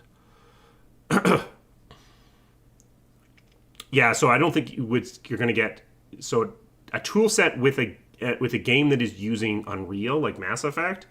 That's much less likely because you're going to have to get a deal with Epic to do that. They might go for it, but yeah, that would be harder.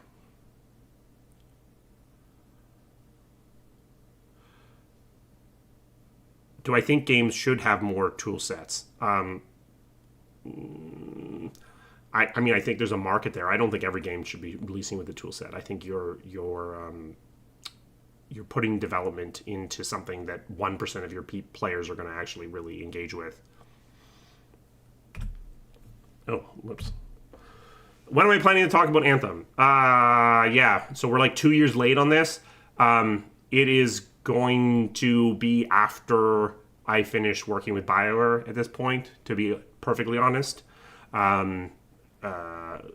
It's gonna be a while, but we'll get there. We will definitely talk about it. There was talk about a 5-game plan for Dragon Age at some point. Was that ever really a thing? Is it still a thing? There have been lots of plans. So sure.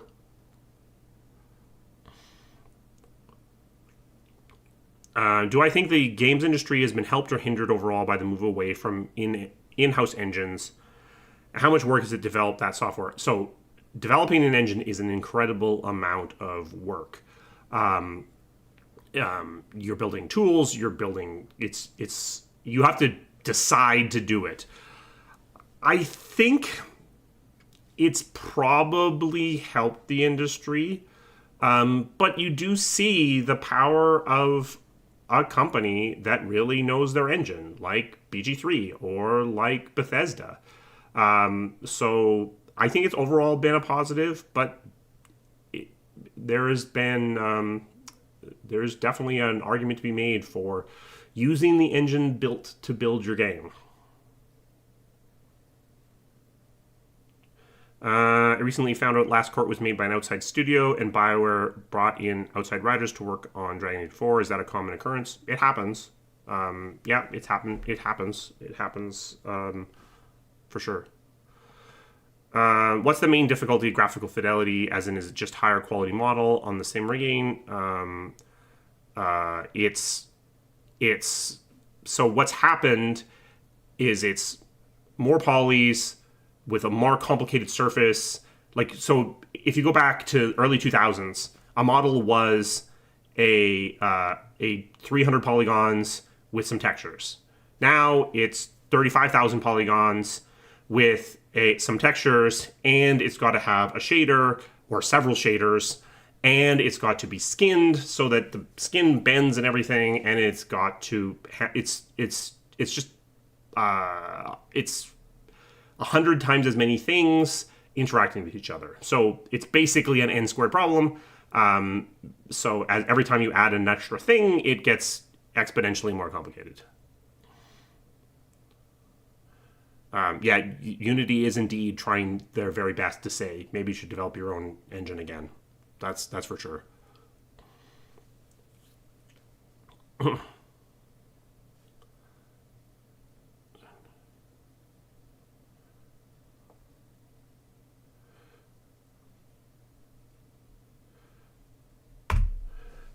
Will I continue my career in development after I'm done with Dragon Age? Yeah, I'm working with another studio right now as well. This is not my only contract, for sure.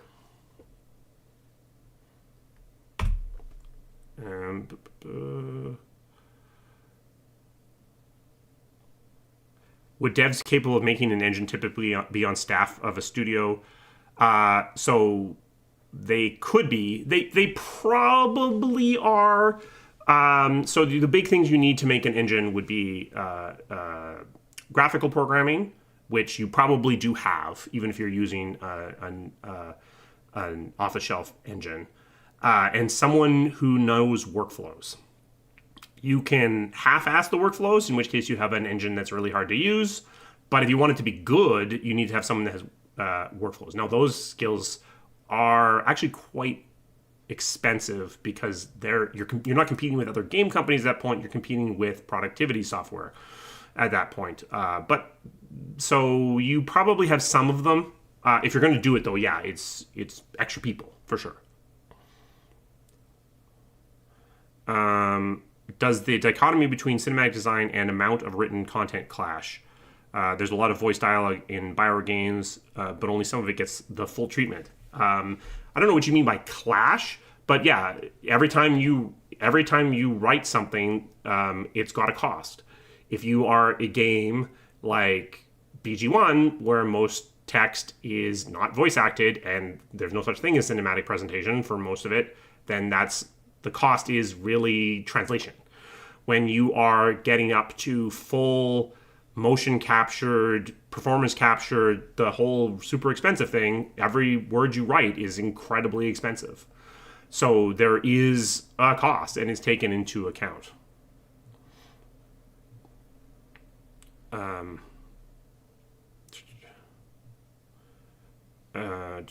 Will I be involved with ME5 as a consultant?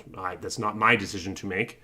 Am I correct in assuming you can code more efficiently within an engine so that it takes less GPU or processing power from the engine, giving more FPS? Like a lot of your... That's a hard question. So I think if I understand the question you're asking, the answer is yes. But really, I think you're misunderstanding how this works. Most of what is determining your frame rate is your content, not your code. The code can be written in more or less efficient ways to handle different amounts or different kinds of content, but the content itself is going to actually determine your performance for the most part.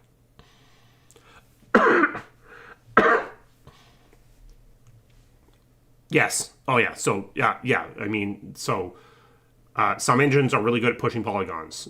Eclipse was really good at pushing polygons. It was terrible at everything else. So it could have very high polygon models that ran really fast, but it couldn't do any of the other fancy things with shaders and stuff. So yes, different engines handle that differently. Did I expect video games to have such a large impact on culture when creating DAO? No, you're right at sort of pointing at that moment in time. It's sort of that's when they really started to move, I think, into the mainstream cultural impact. What's the main thing I would change about how management works in AAA studios? I think that question is unanswerable because management at AAA studios is different everywhere. Bioware uses a matrix structure, so they have departments, but they also have individual leaders. I would like to see more projects driven in, like what I've talked about Hourglass in a video before, where driven more through the product. But that being said, I'm not sure long term how that would be for the people. So I guess the short answer is depends on the studio.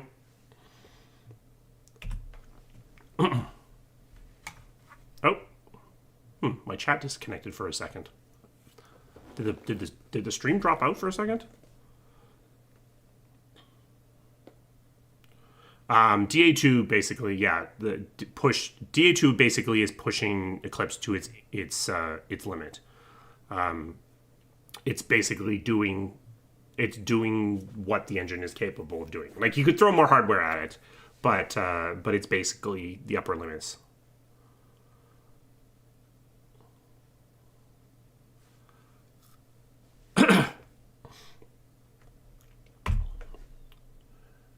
Have I been following the new D&D adjustments? A little bit. Some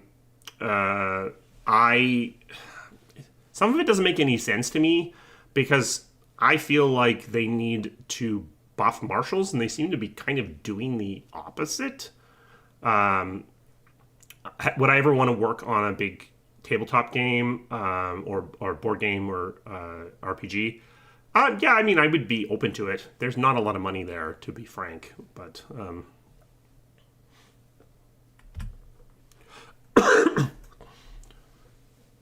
any firms I really admire for their work culture? No, I don't think so. I think you get a little bit of survivorship bias from places like Valve. that look good on paper, but I've worked with studios that had almost exactly the same philosophy and exploded. So I think you have to work with what you got, and you have to figure out what works. Was there ever any discussion to show Hawk and their companions visibly age over DA2? There was. There was absolutely. That conversation did happen. We didn't really have any way to do it easily. It did, but it was talked about.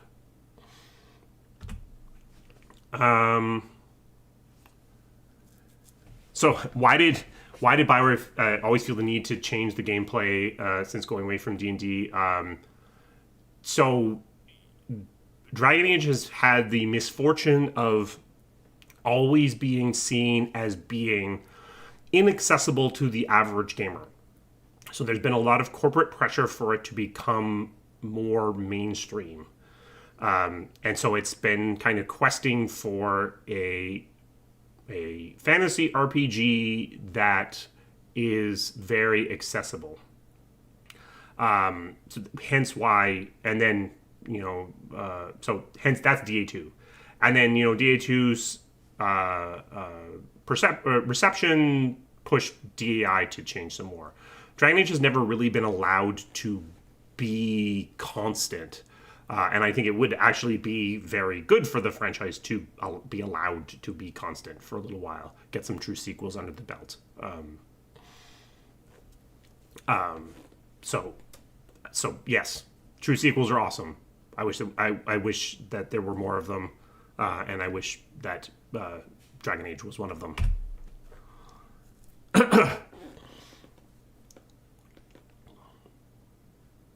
Yeah, I mean, what would you show for aging for Hawk? Fair enough. I mean, you could do a little bit of gray in the temples or something. Dragon Age seems to have a much larger female fan base than most gaming franchises. Is this something he has been cognizant of, interested in? Cognizant of, yes. Interested in, yes as well. I mean, those Sims is actually even better. Understanding what to do about, no. Any mechanics, story types that I would love to explore in a AA or AAA title that I feel are unexplored in mainstream games? Yeah, nothing comes to mind right now, but for sure, I do think that there is innovation to be found in the conversation. Because really conversations have become, at least in AAA, have become all very much like boop, boop, boop, boop. Like it's a choose your own adventure. I think there's something there. I don't really know what it is, but yeah, for sure. And why did Shepard punch the reporter? That was kind of gross. I mean, I wasn't responsible for that. I think it was Renegade. It was a Renegade choice.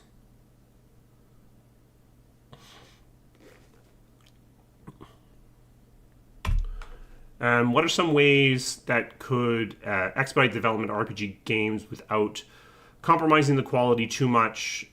This is one genre that's been taking too long these days. Feels like something must be done. Make the whole process more effective. A big part of it would be stepping back the fidelity. So accepting that quantity has a quality all its own. That would be the big thing. Are Dragon Age and Mass Effect regarded as big IPs by EA? Sometimes yes, sometimes no. There was a time when EA had the I think it was called like the Big 12. Mass Effect was on that list. Dragon Age was not. So sometimes. Do I feel EA has historically had unrealistic profit expectations for the Dragon Age series? I can't really get into the way that EA does its financials. I think that there are... sometimes EA wishes everything was FIFA. And obviously that's unrealistic.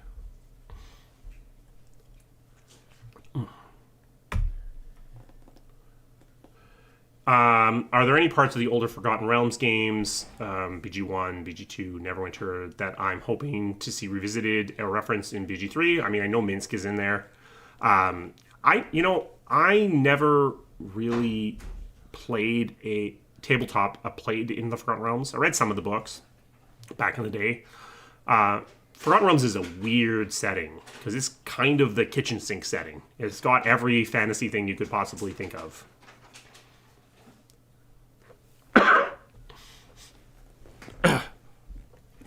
What are the lessons learned from Andromeda? Why it went that bad? I don't actually think it went that bad. It had a rough launch, so it kind of escaped a little early. That's probably its biggest problem. If it had released in the state that it was at within a month, it would have been a lot better received. Now, it did also launch up against Zelda and Horizon, so I think the number one lesson there is when Inquisition shipped and the Inquisition team was talking to the other teams, one of the biggest things we said was don't use Inquisition as your baseline. It should be your worst case. And a lot of the planning on Andromeda was done using Inquisition as the best case. So what happened? Basically, its end got squeezed out of existence.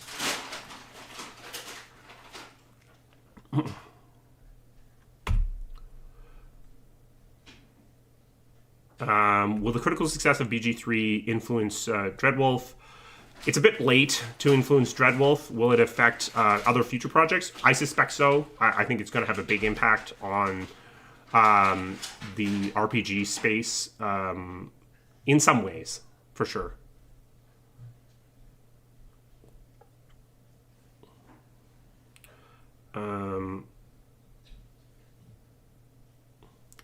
What do I think about an Andromeda remake?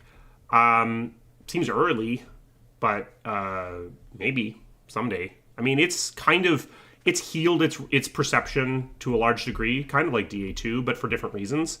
It's not seen as bad as it was seen at launch, so I think there's a market there.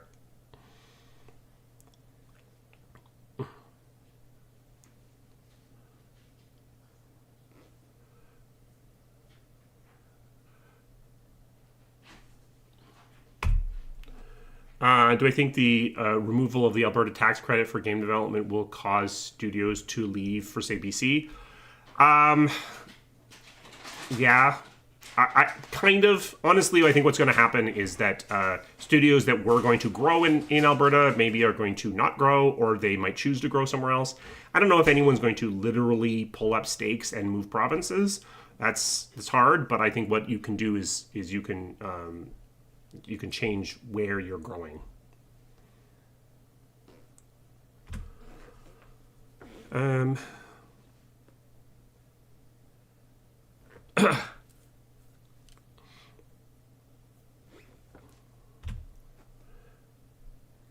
someone working in QA help facilitate better synergy between departments and improve the flow of testing? Absolutely. Honestly, production and QA are the two places that can most easily do that, and a great QA partner can really help with that. It really highly depends upon the culture of the studio, the structure of the studio. Is Bowie the actual codename? Yeah, Bowie is the actual codename. Did I just leak that? Okay, well, it is. We got about 20 minutes left, and we are going to have to stop. I don't know how many questions I have left. Will I ever go back to my walking videos? I should. I hope so.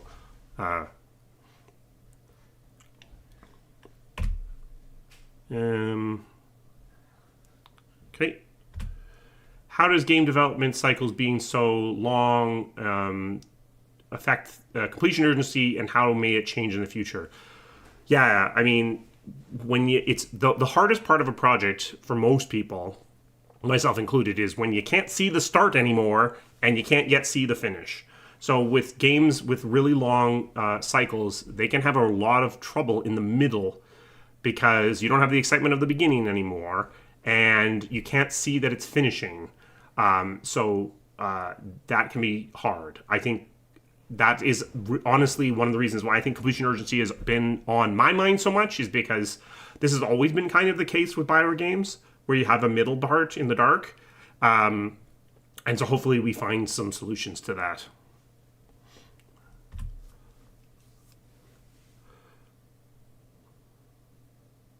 What's been the most rewarding parts of starting this channel? I do like to think that I am helping, especially some of the smaller devs out there, avoid some of the pitfalls and traps that I've fallen in along the way.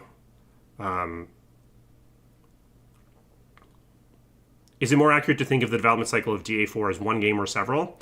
Kind of something in between. Definitely, there have been moments where the game has pivoted to a large degree that it effectively has started over, but it hasn't always actually started over, and maybe that would have been better. So it's a little bit of both.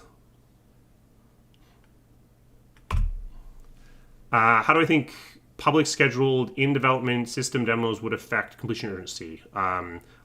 Like Dead Space showing off their flash destruction systems, or the AI director looking at systems and not vertical slices.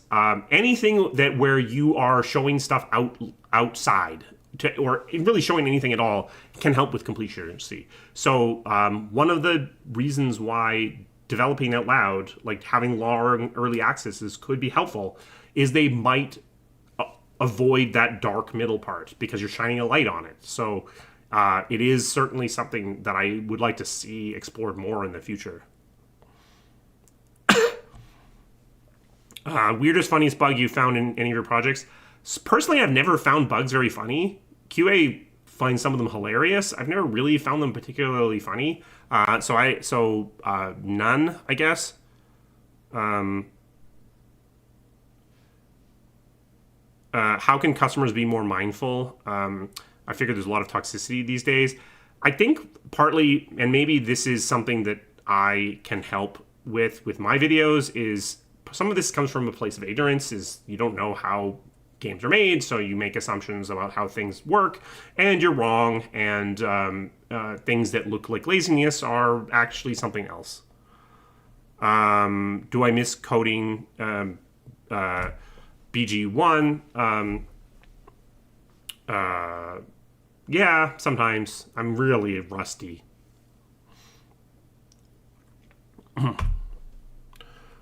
Do I have any books I recommend about leadership, completing big projects, etc.? There's one called The Goal, which I would recommend. That's a really good one about really like what's the goal of your project or purpose, and focusing on that. I did do a video a long time ago about it did really badly, but about books that that aren't terrible. But to be frank, a lot of business books are bad. Any advice on making playtests and taking feedback during development of a small indie studio? No, because I haven't really done it. I would say do it, and don't get too defensive. But also, if you're really small, don't let your community take over the development. I think there's a risk there. Have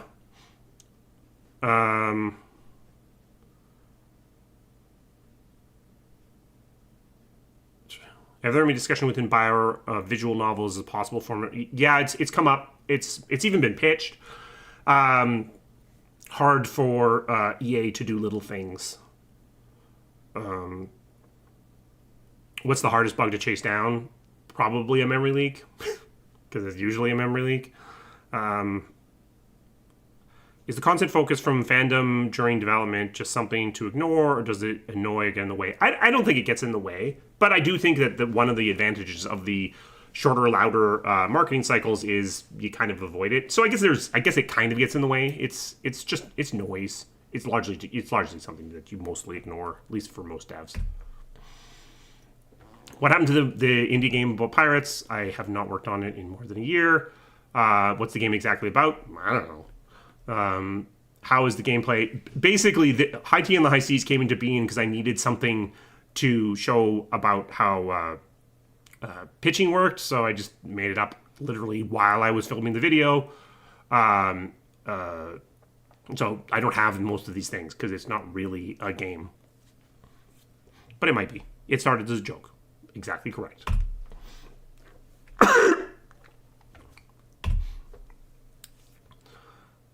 Yes, that's true. You didn't let it go. Are there any content in which piracy can be beneficial or morally acceptable? I did a whole video about this. Short answer is yes.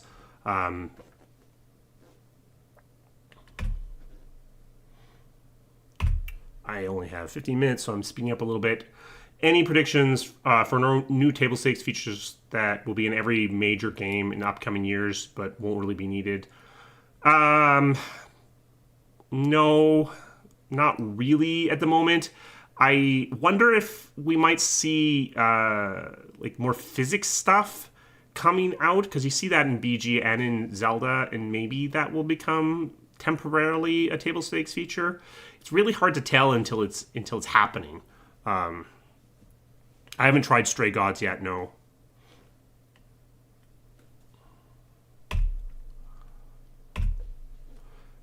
What's my favorite table stake meat-wise? That's hilarious. Yes, I am a meat eater. I did once eat a whole porterhouse. I don't think I ate for 2 days after that.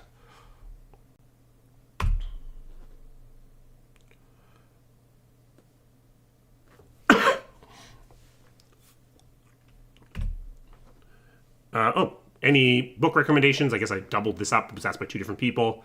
The Goal, again, there's something, I want to think it's called... There's one called The Halo Effect, which is also really good. So, those 2. Did Dragon Age Inquisition have too many cheese wheels? Or maybe it didn't have enough cheese wheels? Do I have a personal 2020? I assume you mean 2023 Game of the Year yet? Here's my weird hot take. If I was giving out, I would give RPG of the Year to BG3 and Game of the Year to Zelda, which is weird, but I think that's where my head is kind of at the moment. Bioware Office Tour when? I don't think that I can do that, but maybe Bioware will do it. You should ask them.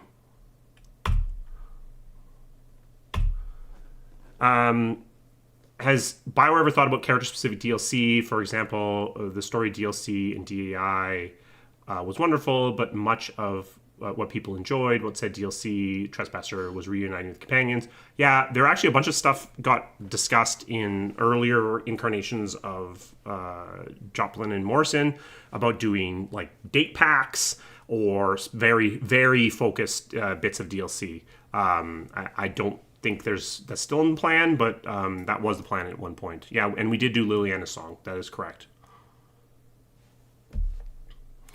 What feature do I want to see in games extremely hard or even impossible at the moment?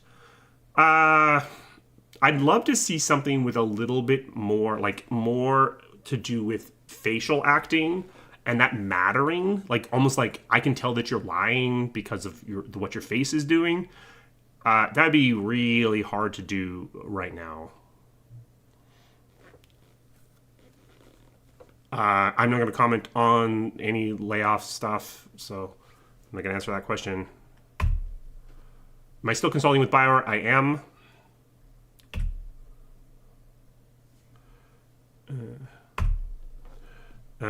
What is your opinion on today's developers and consumers of the gaming industry? If yes.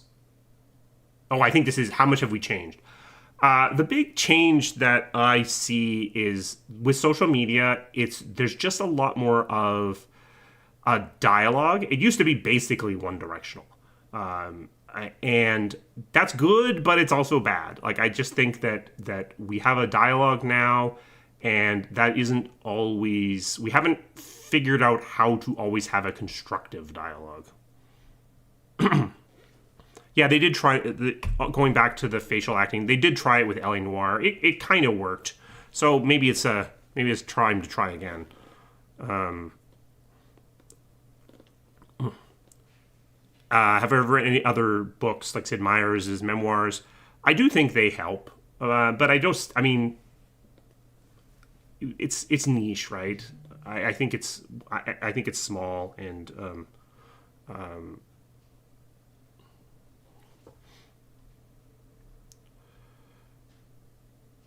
did I have to often learn new technologies in game development? So yes, but I moved into production early enough that I haven't had to learn a bunch of new engines. But basically, I ended up on Sonic, in part because Revolver moved onto Unreal. That's how I ended up there.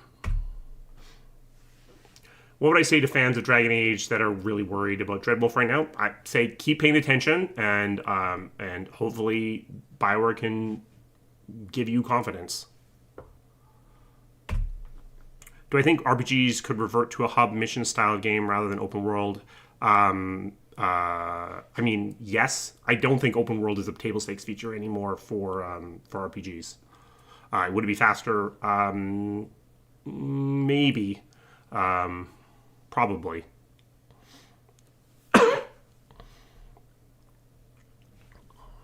Do GA4 leaks hurt any team morale? It can. Depends on the leak. It can, for sure. Would I say games have become too expensive to fail and thus stifle creativity? Yeah, there's some of that, for sure. There is, as games get more and more expensive, there is definitely a resistance to a certain amount of risk-taking in AAA. That's very true.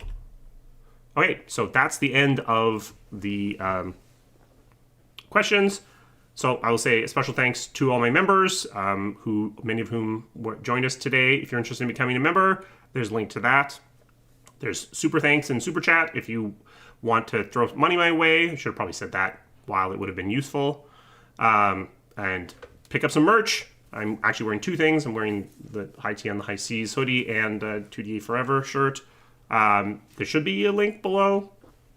I have, so with that, thank you for joining me. I guess we had timed this out perfectly, and I will say goodbye. So thank you. Goodbye.